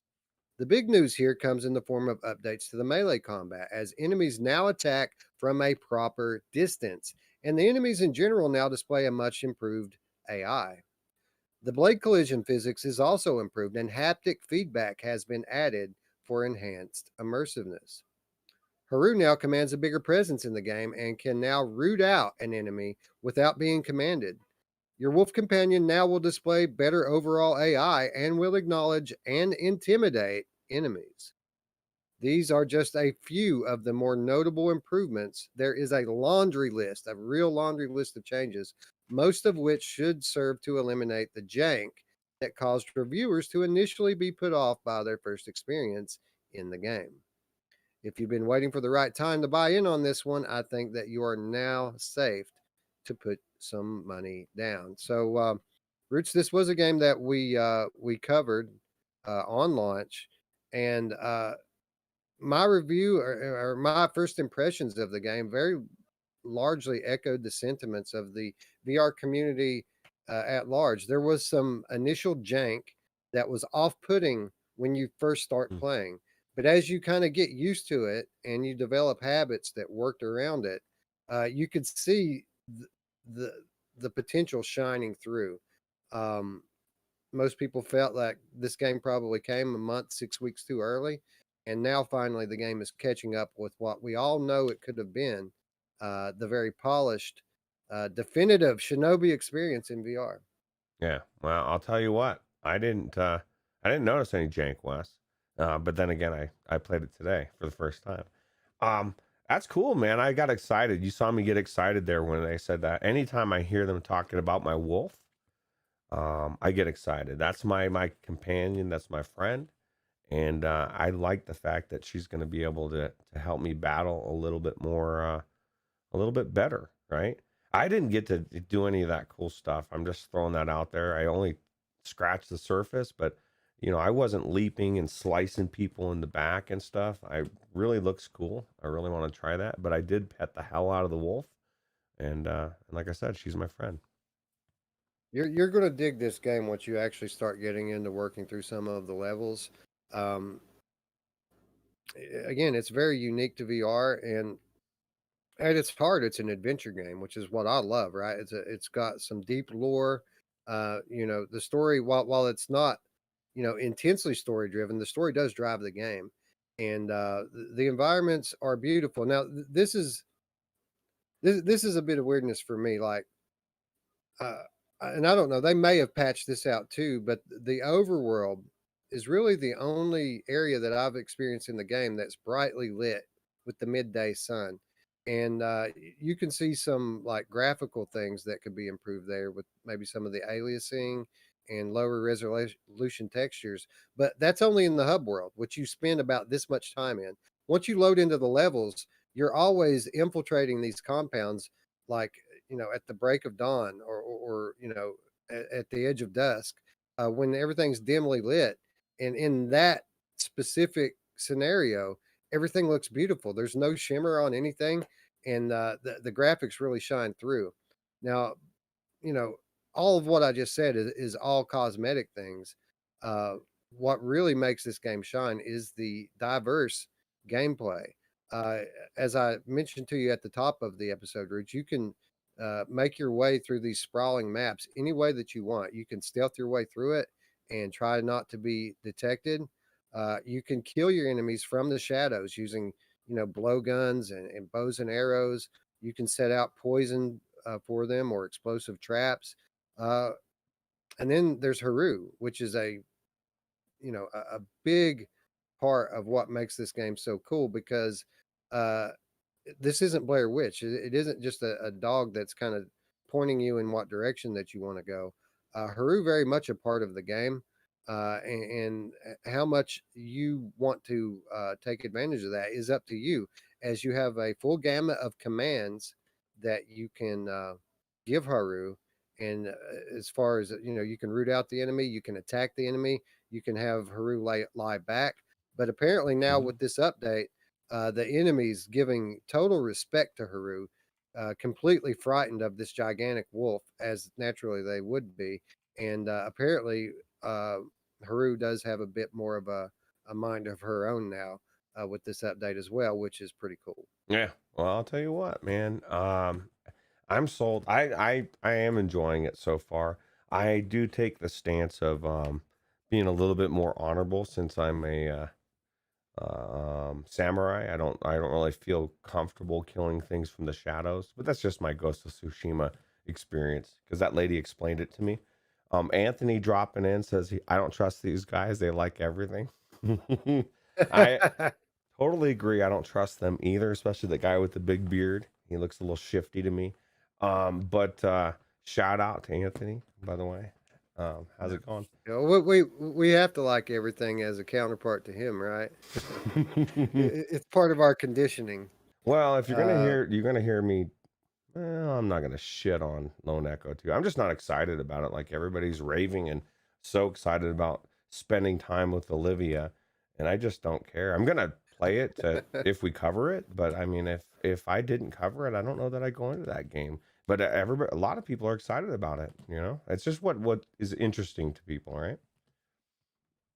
Endeavor One in the chat says the 1.3 Pro patch improved the visuals. So I can't speak to it I did see a little bit specifically, of but aliasing in that first scene that you're talking about, yeah. but it wasn't horrible. I mean, it was really good. It's not my thing is like I'm playing on the PS5, so I'm expecting to go in and maybe see like a Blood and Truth crazy like tweak, Yeah. right? And that's like ridiculously sharpened, right? So Well, the fact that you say that the shimmer isn't overwhelming shows that there was an improvement to it because it was overwhelming at first. Like you can go back and watch my stream and see my initial reaction to it. It was just like, wow, man.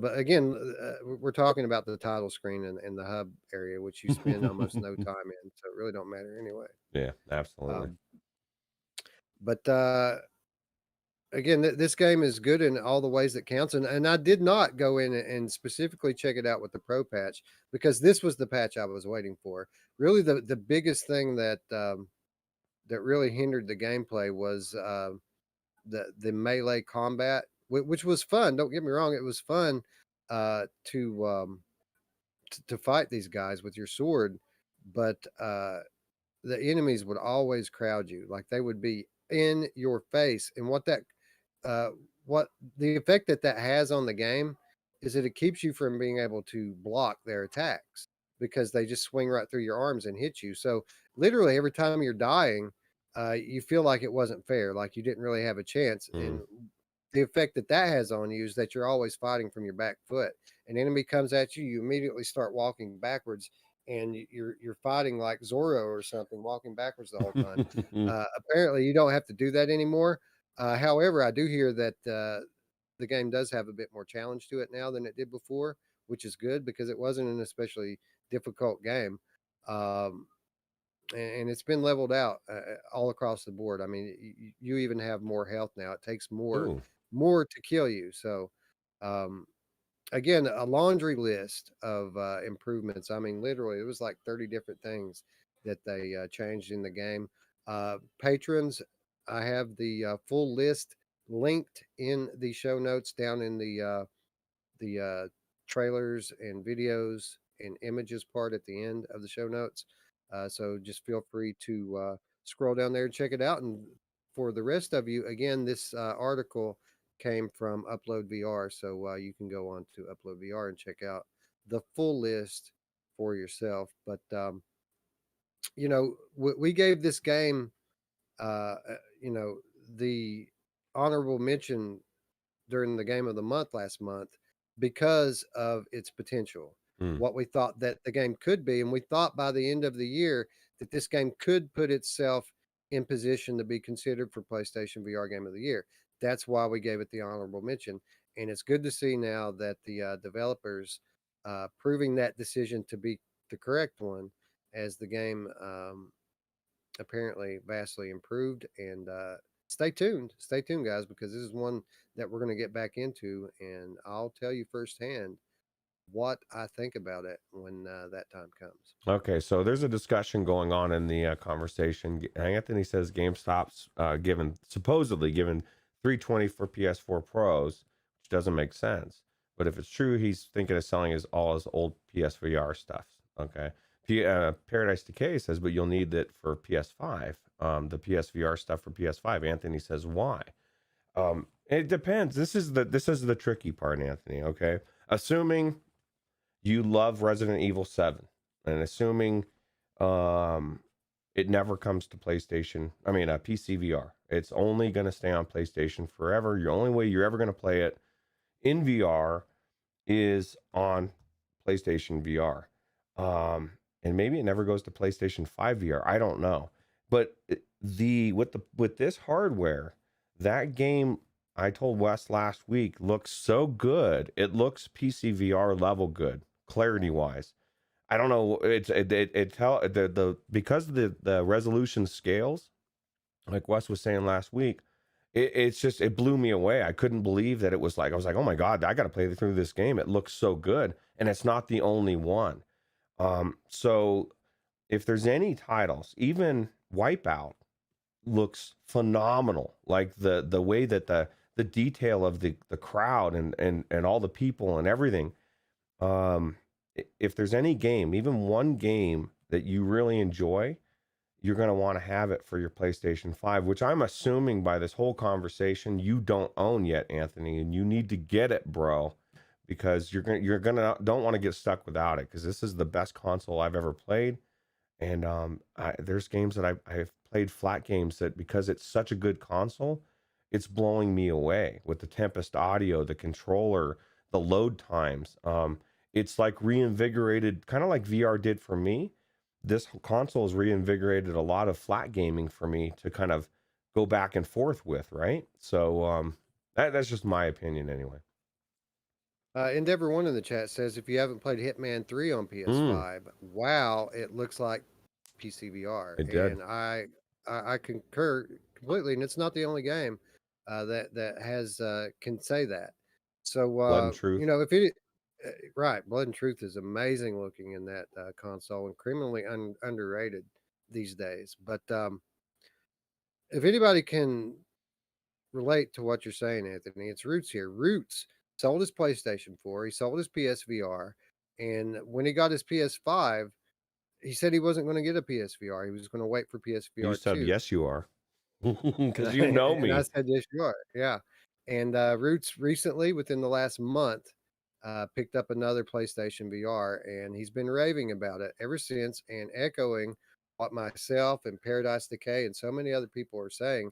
PS5 is underrated as an enhancement for your PlayStation VR library. Like, it's not just the games that are specifically enhanced for PS5 that benefit from the PS5. Now, admittedly, a lot of it's more subtle, but we have to remember here that we're talking about the best games in VR. We're talking about Farpoint. We're talking about Hitman 3. We're talking about Resident Evil 7. We're talking about amazing titles that you're basically saying goodbye to forever if you get rid of that original headset. So Astrobot, I mean, the list, I mean, I could go on for a day, naming games. So I mean, I get what you're saying, Anthony. Obviously, when PS5 VR hits the market, it's going to be out with the old and with the new. People are going to fall in love with it because it's going to push VR as a whole forward with the kind of titles that are going to come with it to support it. And the hardware, it's going to be superior in almost every way, just like this console is superior to any console I've ever used. And in my opinion, to even the new Xbox console, it's superior.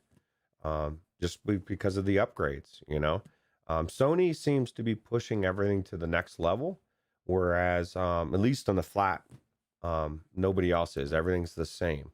And Sony, I believe, is going to beat everybody else to the punch in ways with this new headset that need to happen. So I am excited. And you're right. It's out with that old, in with the new when it comes to PlayStation 5 VR. But until then, Wes opened my eyes. There's still games being dropped that are worth playing in PlayStation VR. And since I've got the PlayStation 5, it makes it worth playing for me. Everything looks so good and it's so responsive. And Iron Man doesn't take 5 years to load through the loading screen.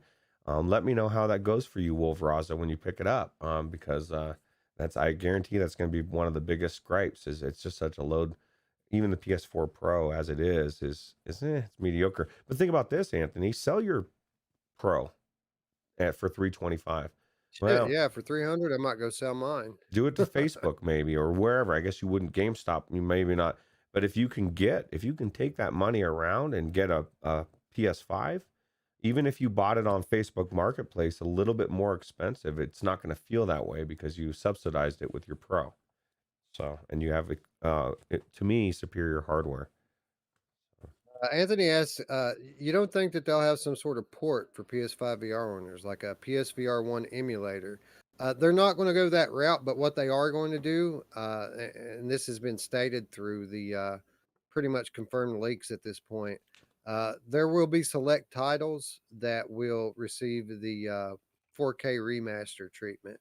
So there are going to be titles that are brought into the PS5 library, but no, it's not going to be some deal like we saw when Oculus went to Rift S and Mm. everything just kind of worked.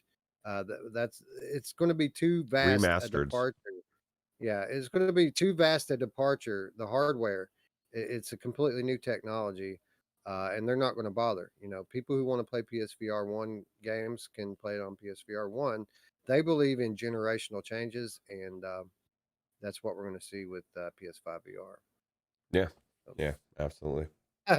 He says bound 4K remaster. Absolutely. Well, that's what I'm saying. They're gonna start doing remasters. You're gonna get a Farpoint remaster, or who knows, you know. And this is the thing. This is you can see where Sony's already going, Anthony, because they've already done it with the flat game. When you get a remastered, when I look at the director's cut, which I did this last weekend of the one with Stranding, what is it?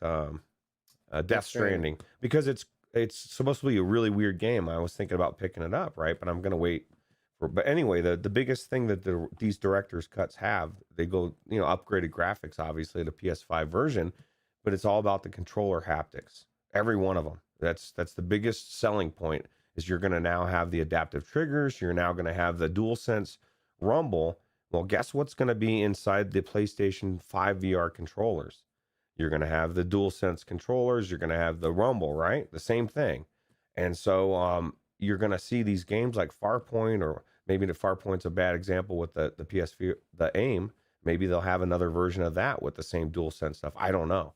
But the remasters are going to have all that shit, right? You're going to want to play through the new version of Astrobot or whatever it is just for that controller, because the controller is that good. Yeah, you're gonna be the coolest kid on the block when you have the PlayStation 5 VR. You're gonna be beating guys off with both hands. Yep, absolutely. Anyway, sorry to get derailed on PlayStation 5. If you want to sidetrack me, Roots, start talking about PS5 VR, Oh. and all of a sudden we've got a 3-hour episode. So Well, the bottom line is anyway, Arashi is worth picking up. It was before. Definitely a must-have, in my opinion. I've only played it for 30 minutes. You've played deeper, but definitely check it out. I agree. If you've been waiting on this one to get the proper amount of polish to put your money down, now's the time. You can feel safe. I definitely, I recommended it before, so I mean, it's it only stands to reason that it's amazing now. So Yep, absolutely. moving on, Death Horizon Reloaded. This story coming to us from Arthans VR. Dream Dev Studio, the studio behind VR action title Death Horizon Reloaded, has been steadily building and improving upon the game for years at this point, even since its earliest days on 3DOV VR. This trend continues as the game has just seen another update, and the developer has posted a roadmap which outlines more improvements to come over the next few months. The game just received a new multiplayer challenges update, which has also brought new leaderboards as well as general effects improvements. Next, the weapons will be upgraded as manual reloading will be added, as well as various weapon attachments, including extended clips, various types of sights, and a flashlight attachment as well. Around the end of this year, early next year, we should see the final epic chapter added to chapter. Final epic chapter added to the campaign, which will feature new puzzles, new enemies, and more. Finally, development will be concluded next year as the token horde mode is added for endless replayability. This game is already an amazing value and a great time with a friend. I've enjoyed it since the very first time that I played it, and it has done nothing but improve Mm. ever since then. Death Horizon Reloaded, available now exclusively on Oculus Quest. Roots, a great co op game, continues to get better. Yeah, it was already great when we tried it, right? Wolf Raza says he saw the new update, but he hasn't played it yet. And then I don't know what part of what you read. He said, "What? Fuck Oh, I know what part. yeah!" I know what part it was. It was manual reloading and weapon attachments. That's the next update. This update, multiplayer challenges, the one that just hit. The next update is going to be enhanced weaponry. Oh, So nice. I thought about Wolveraza when I read that. I knew he'd be excited for it. Yeah, he loves the manual reload. You know who else loves the manual reload, Wes? My I do. Yeah, she does. Skiva joining us in chat. What's up, Skiva? Thanks for stopping by. Tass But is no, this Tass, I guess, went away and came back, Wes. And he said, "Oh, great, you're still going." And what you didn't know was going to happen, Wes, is we were going to have a couple sidetracks, and the time that Wes and I were worried about filling is already filled, and it's great.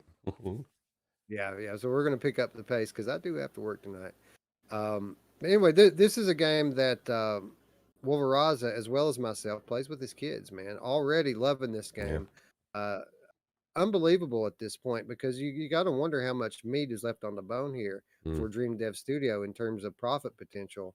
I mean, this game's what? It's only like $15 as it is, I think. Um, Even if it's 20, I mean, it's an amazing deal as it stands. I just want that last level. Yeah. That's the update that I'm waiting on, and apparently we're going to get that too, right around the end of the year. Nice. Well, what they're doing to me, and like you said, the profit level as far as how much work they're doing, they're just building a resume for me, to where when I see that they put out a game, I'm not going to hesitate to pick it up. This game came out on a completely different, a whole different headset schematic. No controllers, nothing. You know what I mean? This is they've taken their game and they put it on the best VR stuff at the time, and probably weren't happy the fact that they couldn't put the game that they really wanted to have out there. And now they're finally completely finishing it, and now I'm excited to see what their next game will be, whenever they are able to get to it, right?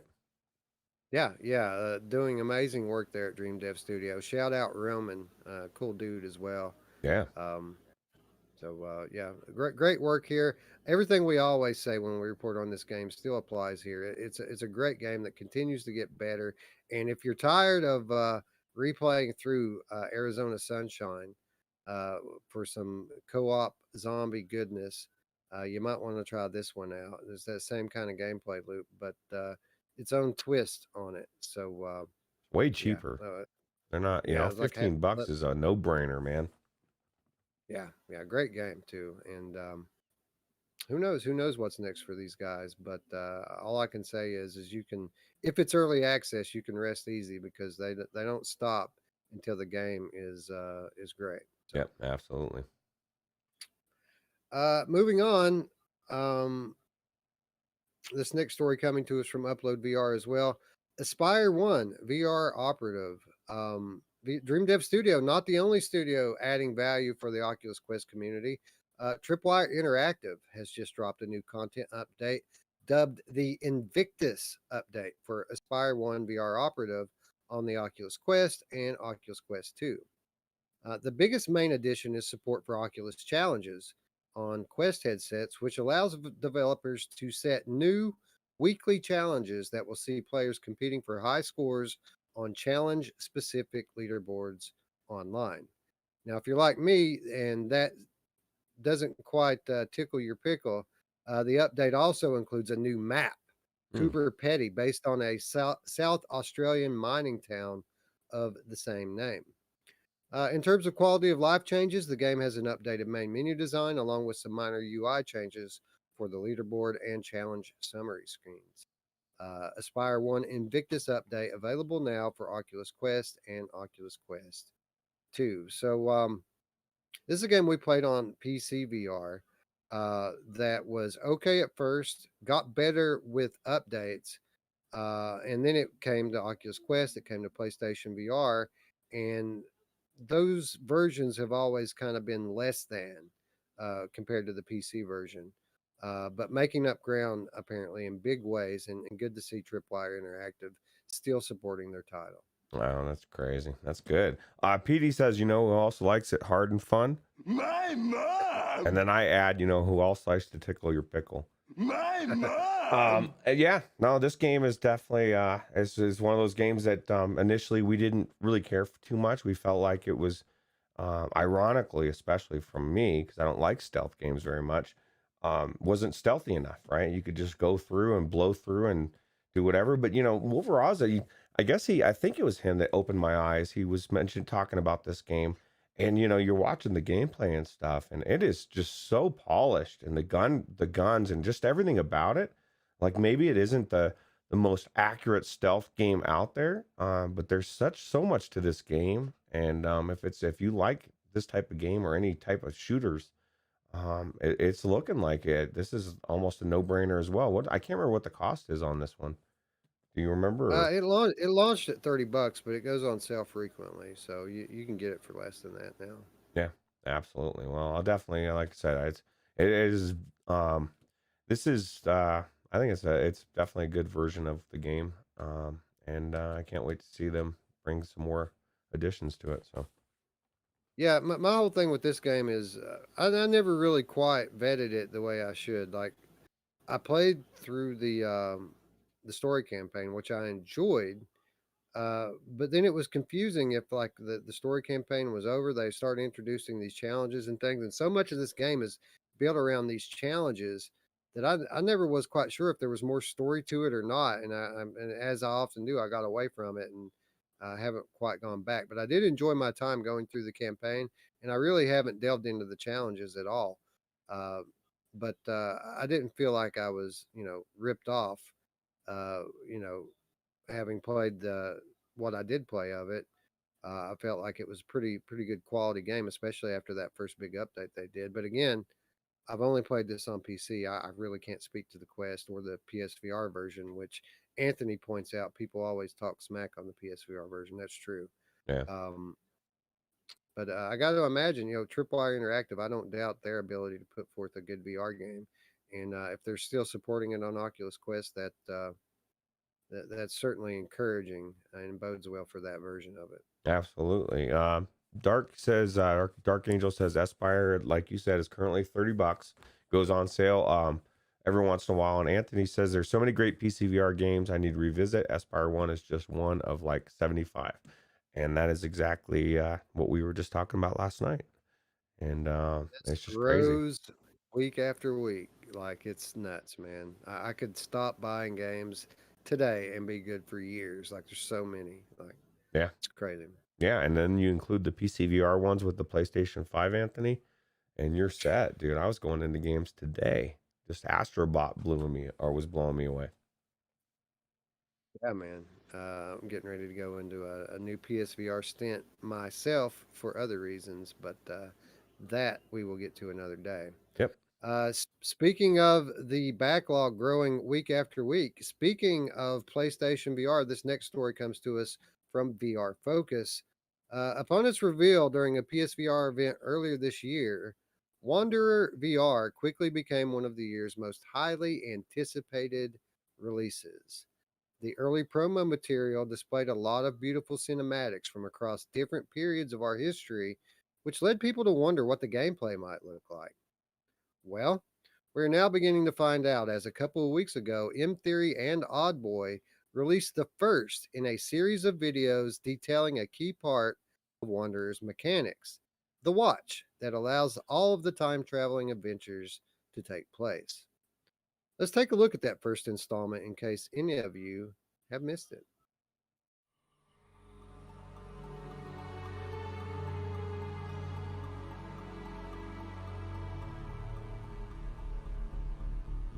They said I've got In Wanderer, you play as Asher Newman, thrust into an unexpected journey to change the course of history. You find yourself in a post-apocalyptic world where the search begins for your grandfather's lost apartment and the mysterious artifacts that are hidden within. Security online. Use biometric hand scanner. Stage 1. Biometric hand identification was affirmative. Now initiating Stage 2. Iris recognition scanner. Stand by. Stage 2 denied. Iris scanner obstructed. Please remove obstruction. Stage 2. Iris recognition active. Close your eyes and I'll kiss you. Tomorrow, I'll miss you. Paul McCartney, lead singer of the Stevedores. Helping you traverse the intricacies of time and space is a mysterious wristwatch you find in your grandfather's apartment. As well as providing some comic relief, he's here to assist you in all manner of ways. Now, Asher, is it? Your grandfather left me here for you, to be your confidant of sorts. My name is Samuel. Samuel, just call me Sam. I can tell by the blank look on your face you've got questions. Well, The first, and perhaps most important of these, is time travel. Simply place an antiquity fragment into the watch's counterpart, and poof! You're now in 1969 on the moon's surface. Congratulations on your first time jump.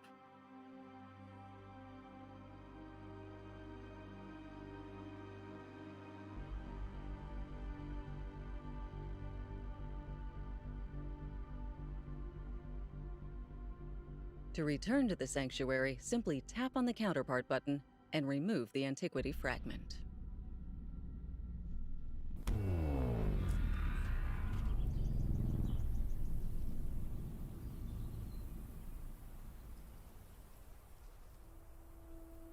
Tapping the watch's face will reveal to you all the necessary information about the time zone you find yourself in, and whether or not it has been altered.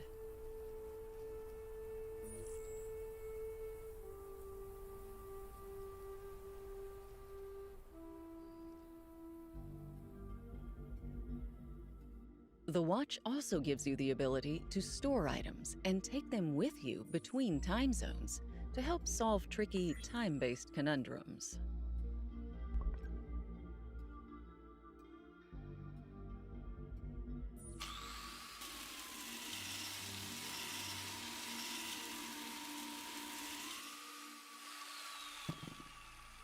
and let there be lights. Care to shed some light on the situation?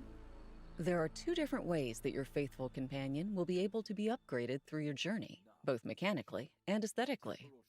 In order to upgrade him mechanically, you will need to search for temporal shards throughout your Takes travels. the snow off his shoulders, which finds its way to the cabin floor.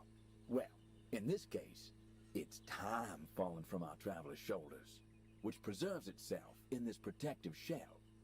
They make for an incredibly rare and much coveted form of temporal energy. There's value in this. Let's pocket it. Simply place the temporal shard into the watch and see your sweet, sweet supply rise. And last but not least, your time-telling companion has the ability to detach from your wrist should you need his help. Finding a certain time zone tricky to get through? Simply tap the red button below the watch and he'll All right. spring to your assistance. There's a bit to do here. First things first is the water pressure. Before we can turn the water supply back on, we need to check the plumbing to find any cracks or leaks.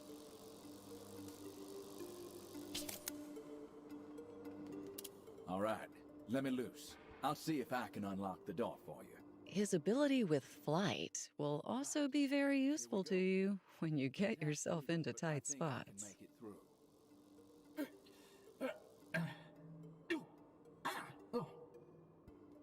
There we go. Okay, I'll zoom down and unlock it. Looks like a magnetic lock. Okay, there we go. Try the door from the other side now.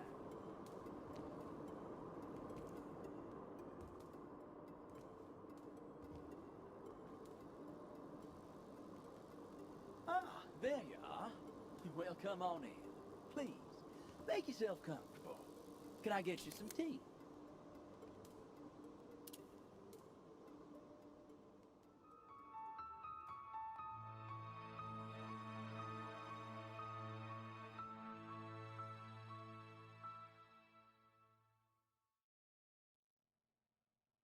Anyway, so that was our first peek at the Wanderer gameplay. Roots, how hyped are you for this? We've talked about it many times that time travel, one of our favorite things to do in VR, but we've yet to have a full-fledged time travel based adventure, and it looks like that's what Wanderer is going to offer up. I love time travel.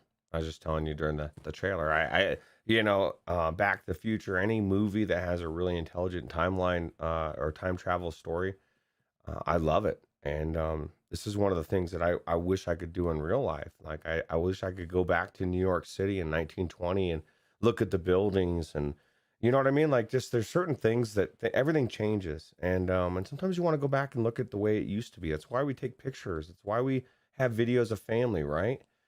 So having a game that has this much potential where you could, I mean, who knows what the hell where they're going to have you take you through this time travel, right? To all these different places in history that you were curious about, and you also get to see the artistic take on it as well. And people in the chat are talking about this is a very smart idea, and I would love a Quantum Leap game for the same reason. Like I think this is going to be amazing. That it looks so good, the graphics, and outside of what Anthony said, which is 100% true, there's so many puzzle games that at some point, it's going to burn out. But I don't think it's quite right now. But it looks good.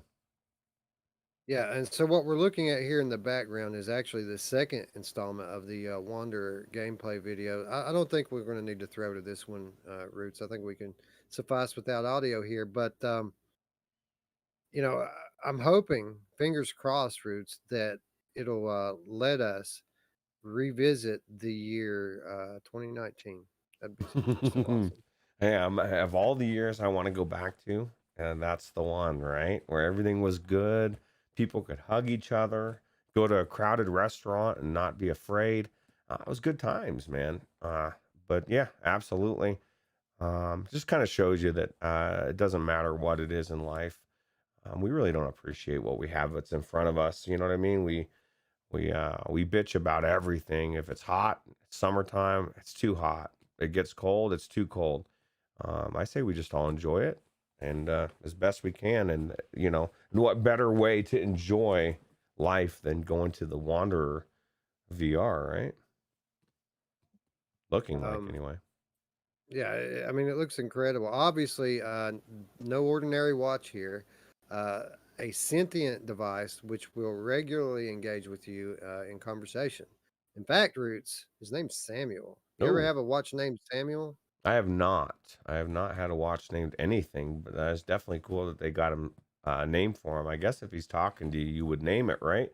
I would have named him Al, but that's just because I love Quantum Leap so much that Al is the actual helper, right? Not Samuel. Samuel's that guy that Wilford. goes going through time writing what makes what once made went wrong. Yeah. I'd name him Wilford. Wilford. He has that. Yeah, he has that mustache. It looks like Wilford It does Brimley. look like a Wilford. Now that you say that, I think that's the official new name. Yeah, I bet it, in addition to being a time traveling watch, that it also checks your blood sugar. So just in case so you can keep an eye on your diabetes. Well, it'll probably administer medicine probably in the future as well. Like, oh, you're getting a little uppity, sir. We're gonna make you docile, and you won't care because it'll feel so good. Anyway, in this second installment that we're looking at here from M Theory and Oddboy, they reveal that you can expand your inventory to carry more items Hmm. using this upgrade machine. There's a maximum of 5 slots to open up, only doing so by spending the temporal shards that you have collected on your journey. And just to add a nice additional gameplay element, there's a puzzle to solve before the upgrade is completed. So Half-Life Alex style mini puzzles for your upgrades here. So this all looks great, man. Wanderer supporting PlayStation VR and Steam VR, although Steam hasn't really listed the headsets, Hmm. which specific headsets it's going to support. And it's also coming to PlayStation with a physical edition. And while there has been no confirmation on a release date yet, early reports this week have dated the physical edition to launch around early December. So I think it's safe to say that that's when we can expect this one to finally drop. Roots, it looks like an epic adventure. My only point of concern with it is everything seems very stationary. Like I can't recall seeing any kind of locomotion Hmm. in this game. So it seems like we might be traveling from room to room with our watch and maybe not, moving through a map exploring like a typical adventure game. Well, I mean, it depends on how you look at it. The Room VR, or a Room VR, I always say the Room, um, is node to node basing, and it's a escape the room, right? You're going from one room to the next. If they had the same thing for this, I have no problem with it, because that's such a good game. Obviously, you'd love to walk around and do stuff. I mean, he's looks like he's moving around. I don't know if that's just him moving in his own PlayStation or his space. Maybe this is one of those things where it scales to your space and you just walk around and do stuff. That would be kind of cool, right? There's a lot of options, um, but I think it's definitely cool. And Anthony one upped me with the Quantum Leap, and he says Sliders VR. And how cool would that be? Because that you never knew what was going to happen each time you slid through that portal, right? Yeah, well, we could do a 3-hour episode on all the IPs that we'd like to see come into VR, but we tried that before and it got taken down pretty quickly. Apparently, these So IP holders don't take too kindly to people, sharing their content. yeah, jerks. Actually, it's YouTube And algorithm, right? YouTube's the problem, I think. right. Anthony says the puzzle looks baby easy, and yeah, it doesn't look difficult at all. I think it's just something that put in place to make the game a bit more tactile, a bit more VR. You're using your hands to solve a problem. So It's uh, possible that we're seeing early puzzles too. Like there's a lot of yeah, games. I can't even name all of them where, the first half of the puzzles are mediocre and they just get harder and harder as you go along. So, Daniel Kess says Quest 2 is the best wireless PC VR headset. No, it is in my opinion because I don't have to spend, you know, hundreds and hundreds of dollars to get a big, crazy looking attachment to stick on my head. So yeah, free wireless for all. I'm all for it. well, I would say yes, definitively at this moment, because technically those aren't wireless PCVR headsets. They just have the attachment. You can make it go wireless, but Quest was designed to be wireless. That's a big difference. But I mean, there's so many on the horizon. We already talked about that. It may not be the best for very long, especially when Valve releases their version of it. Absolutely, 100% agree, and can't wait for all of the revelations that the next coming months and year are going to bring us. Yep. All right, moving on to our final feature story of the week. Again, returning to Upload VR. Patient8 Games has just released a new trailer for the next installment of its fan made Bioshock campaign mod for Half Life Alyx. Named Return to Rapture, first part of the mod brought some of Bioshock's iconic locations and assets to VR, complete with the first levels of its story driven campaign. Let's take a look at the new trailer now.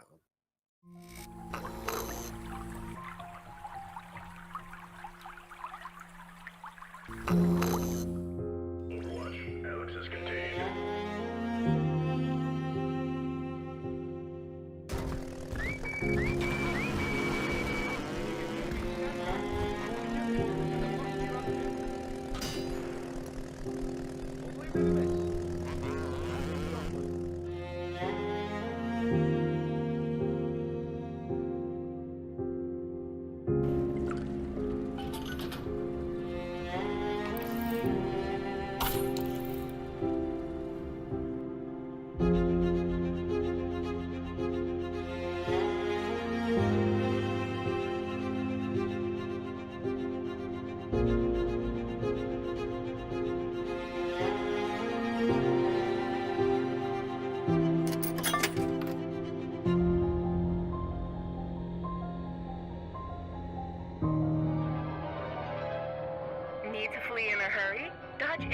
energy at Mach speed. Warning, abusing this plasmid may prevent you from stopping to smell the roses.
All right, so there we have it. Return to Rapture Part 2. The footage shows full weapon models from the original Bioshock, interactive assets, and even character models like for the Little Sisters. Overall, this installment will feature over 3,000 assets from the original Bioshock, and the developers have also noted that the Big Daddies and the other characters will now be full on enemies. Part 2 expected to drop later this month to early next month.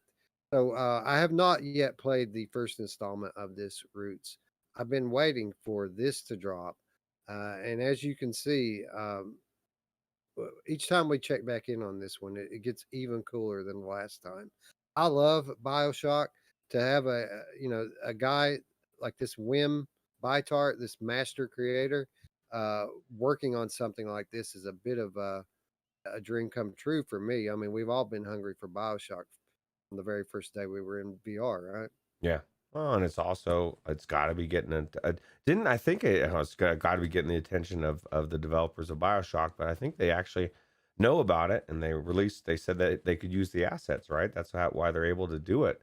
Which is so cool. And I was just telling you while the trailer was playing that what's cool about all this is just what it's going to mean for the VR landscape in general, because right now the Counter-Strike of VR is being created.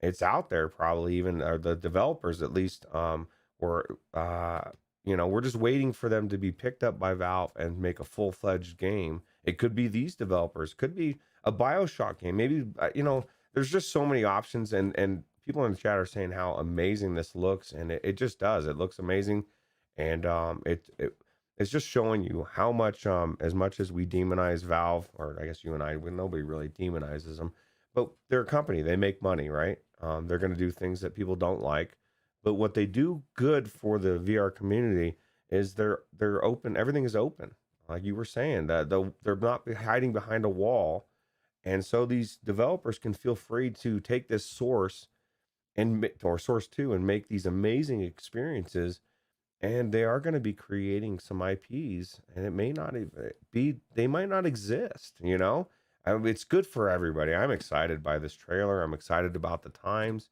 and I think we're in a good VR time.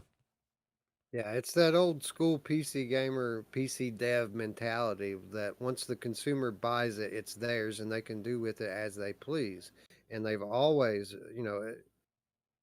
as a company, kind of stood for that, whether we're talking about hardware or software. And the fact that they were so quick to make their game engine available to everyone is commendable.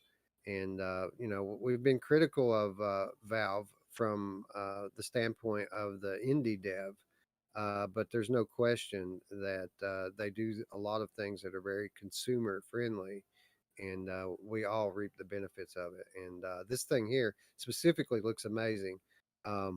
I can't wait to get in and check it out. And people have been so hungry for Bioshock VR for so long.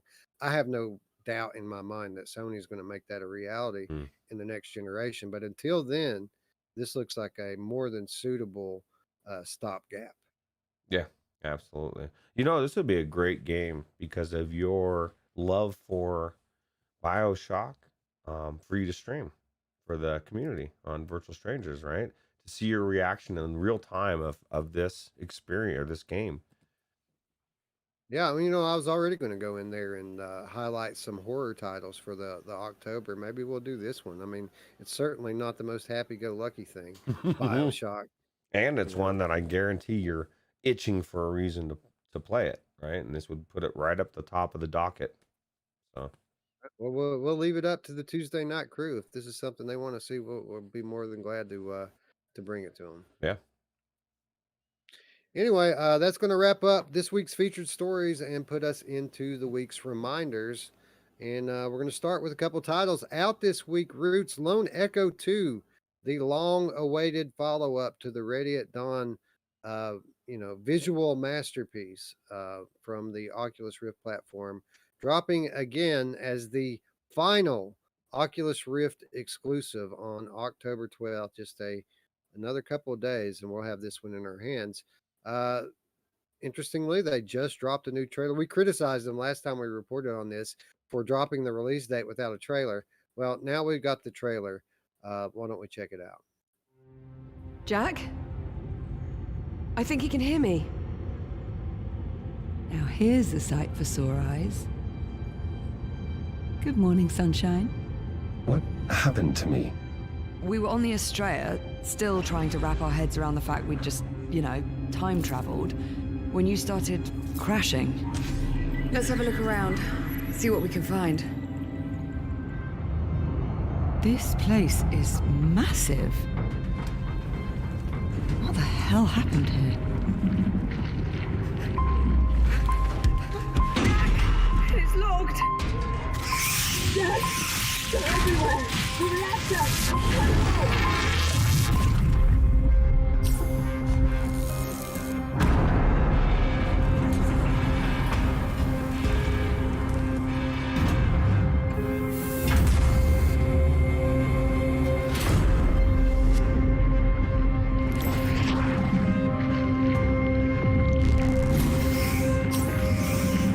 You do realize what this could mean?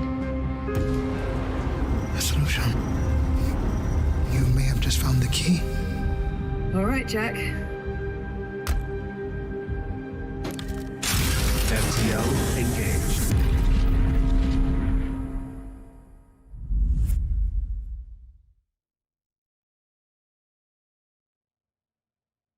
There you have it. The final Oculus Rift title, or at least that's how it's being spoken about in the media. I happen to be one to believe that Facebook will eventually be returning to the PC game years down the line.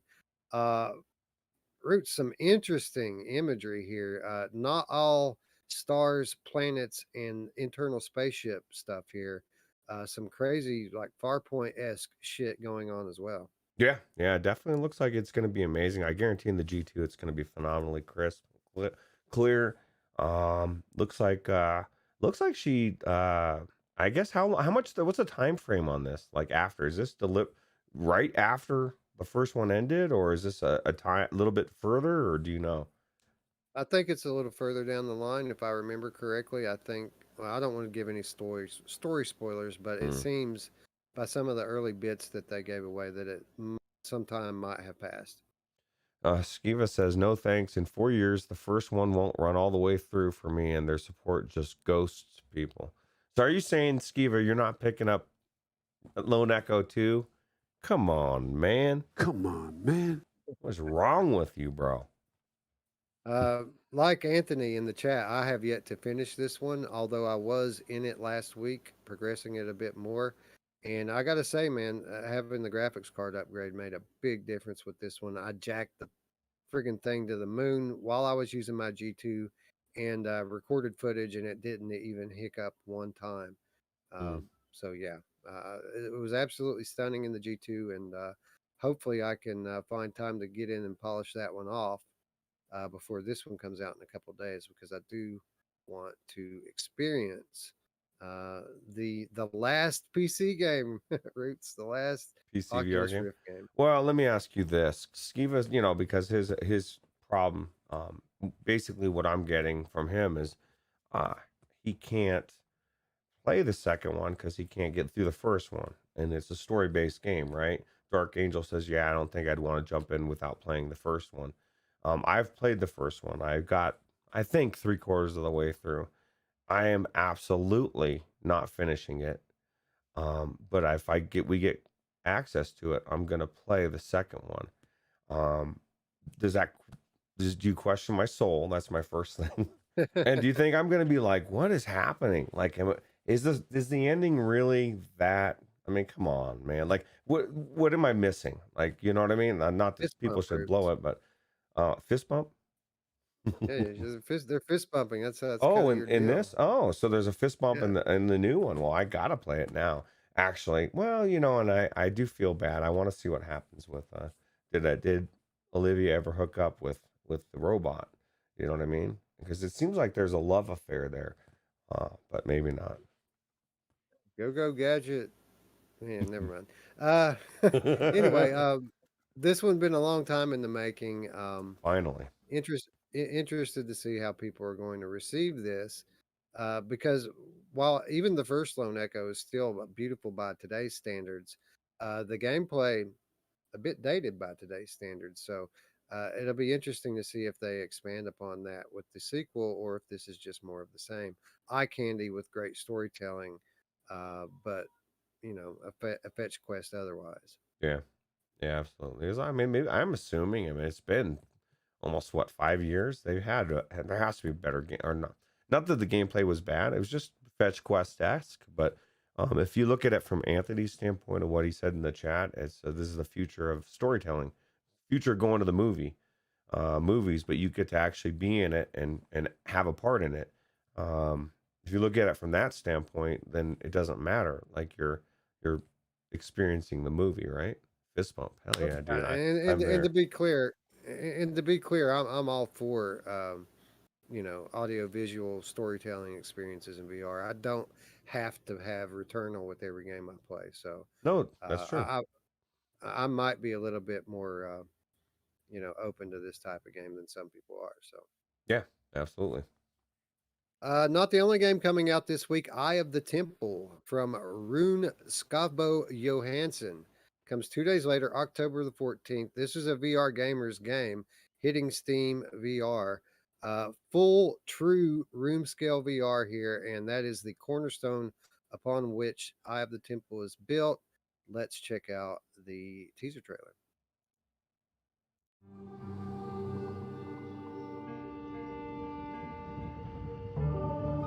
What does it feel like to be an adventurer?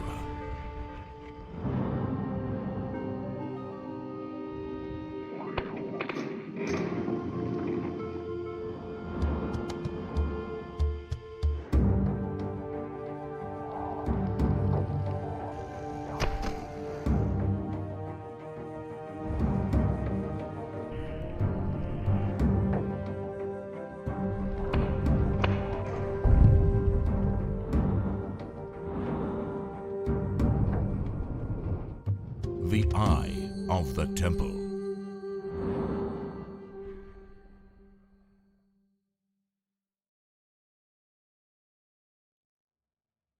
Roots, this game looks VR AF. Like this is, when you hear like the old school PC VR enthusiasts criticizing modern games because of gamepad support or what have you, this is the game that they all want. Like this is what everyone's vision of VR was way back when we first picked up our headsets. This is the type of game that people envisioned would be coming in the future. 5 years in development, and here we have it. And the amazing thing about this, Rich, is you only need 2 meters by 2 meters to play this, like a 6x6 area, and you can play this game in full room scale. I'm very intrigued to see how this turned out. Yeah, absolutely. Anthony says he can't do it anymore. No more man cave. So you might be able to. It's only 6x6. You know, when everybody was excited about Space Pirate Arena, it didn't do it for me. One, that's too big a space. I don't have that big a space. I don't have other people to play with. This is the experience I've wanted in that same arena, so to speak. Obviously, you're not playing with other people, but it's full room scale, and I think this is the future of VR, Wes, and this is why.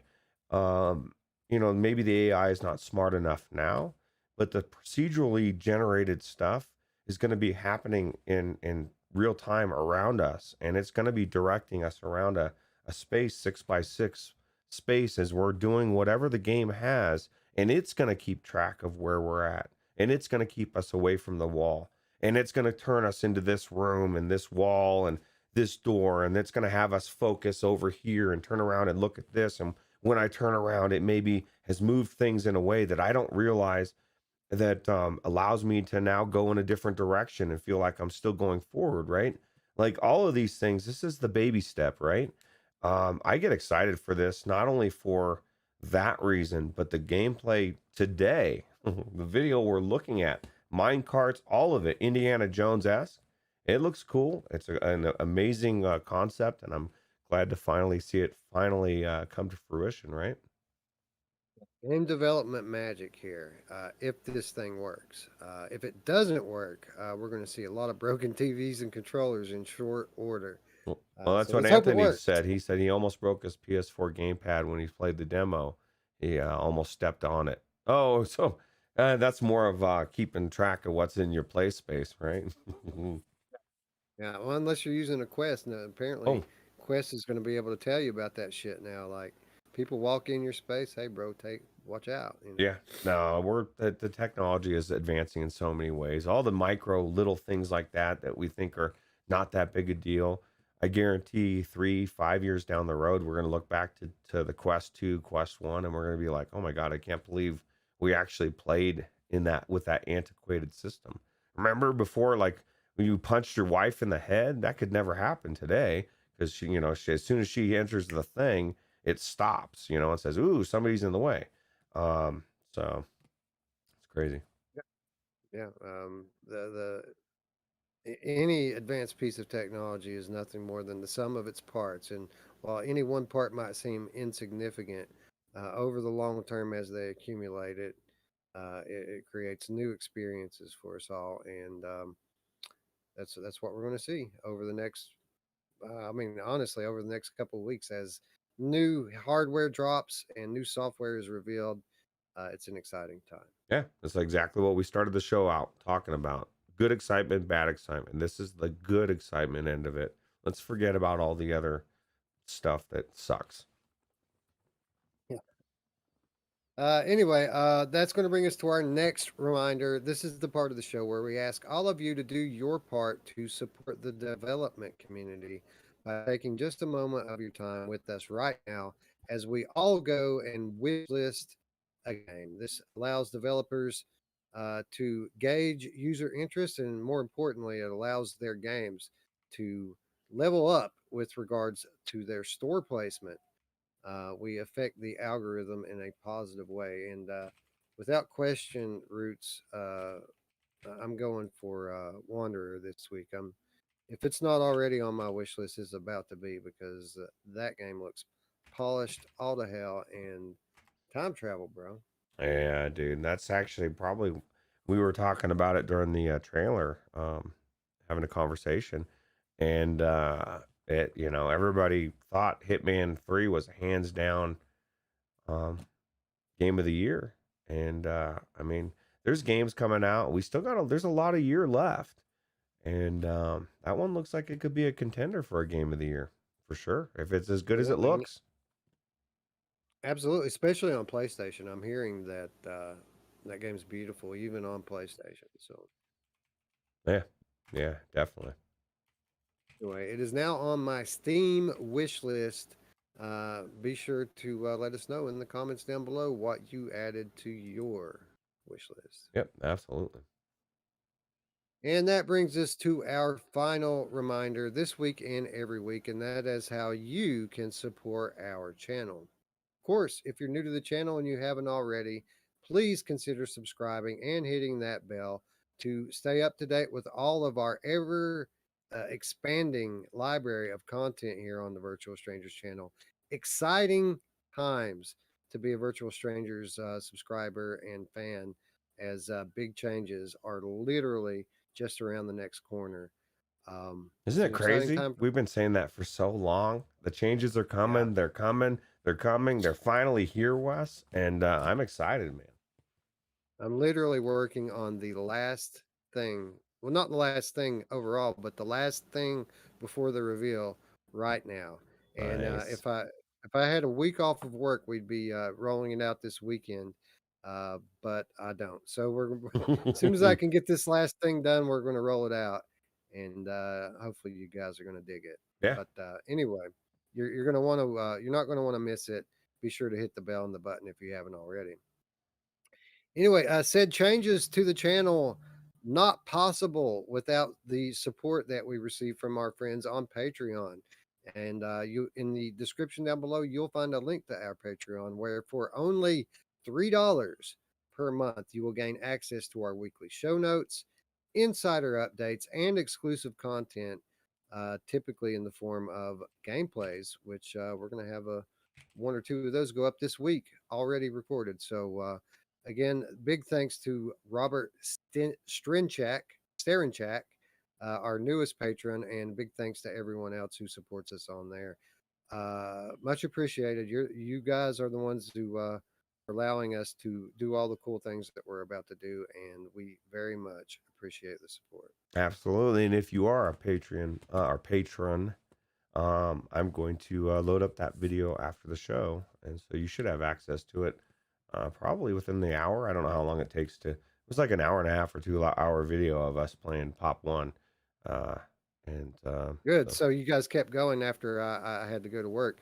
That's awesome. So they don't have to just watch a 30-minute video of us dying repeatedly. No, it was really good gameplay. And like I said, Messi came in, and anytime Messi comes on the scene, it is entertaining and it was fun. It's messy, right? Yeah, it's messy. And it was cool. It was really cool. So look forward to that tonight, and definitely worth checking out. Last but not least, in our description below, you will find an invitation to our Discord, which is where we all live and communicate and talk VR in life on a day in, day out basis.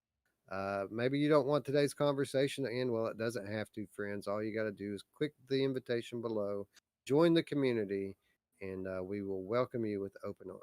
Yeah, absolutely. There's always something popping, and a lot of games being played. And, you know, let me throw this out to everybody that watches the show. Maybe you watch the show and you're like, man, I'm watching looking for group, and they're just not playing the game I want to play.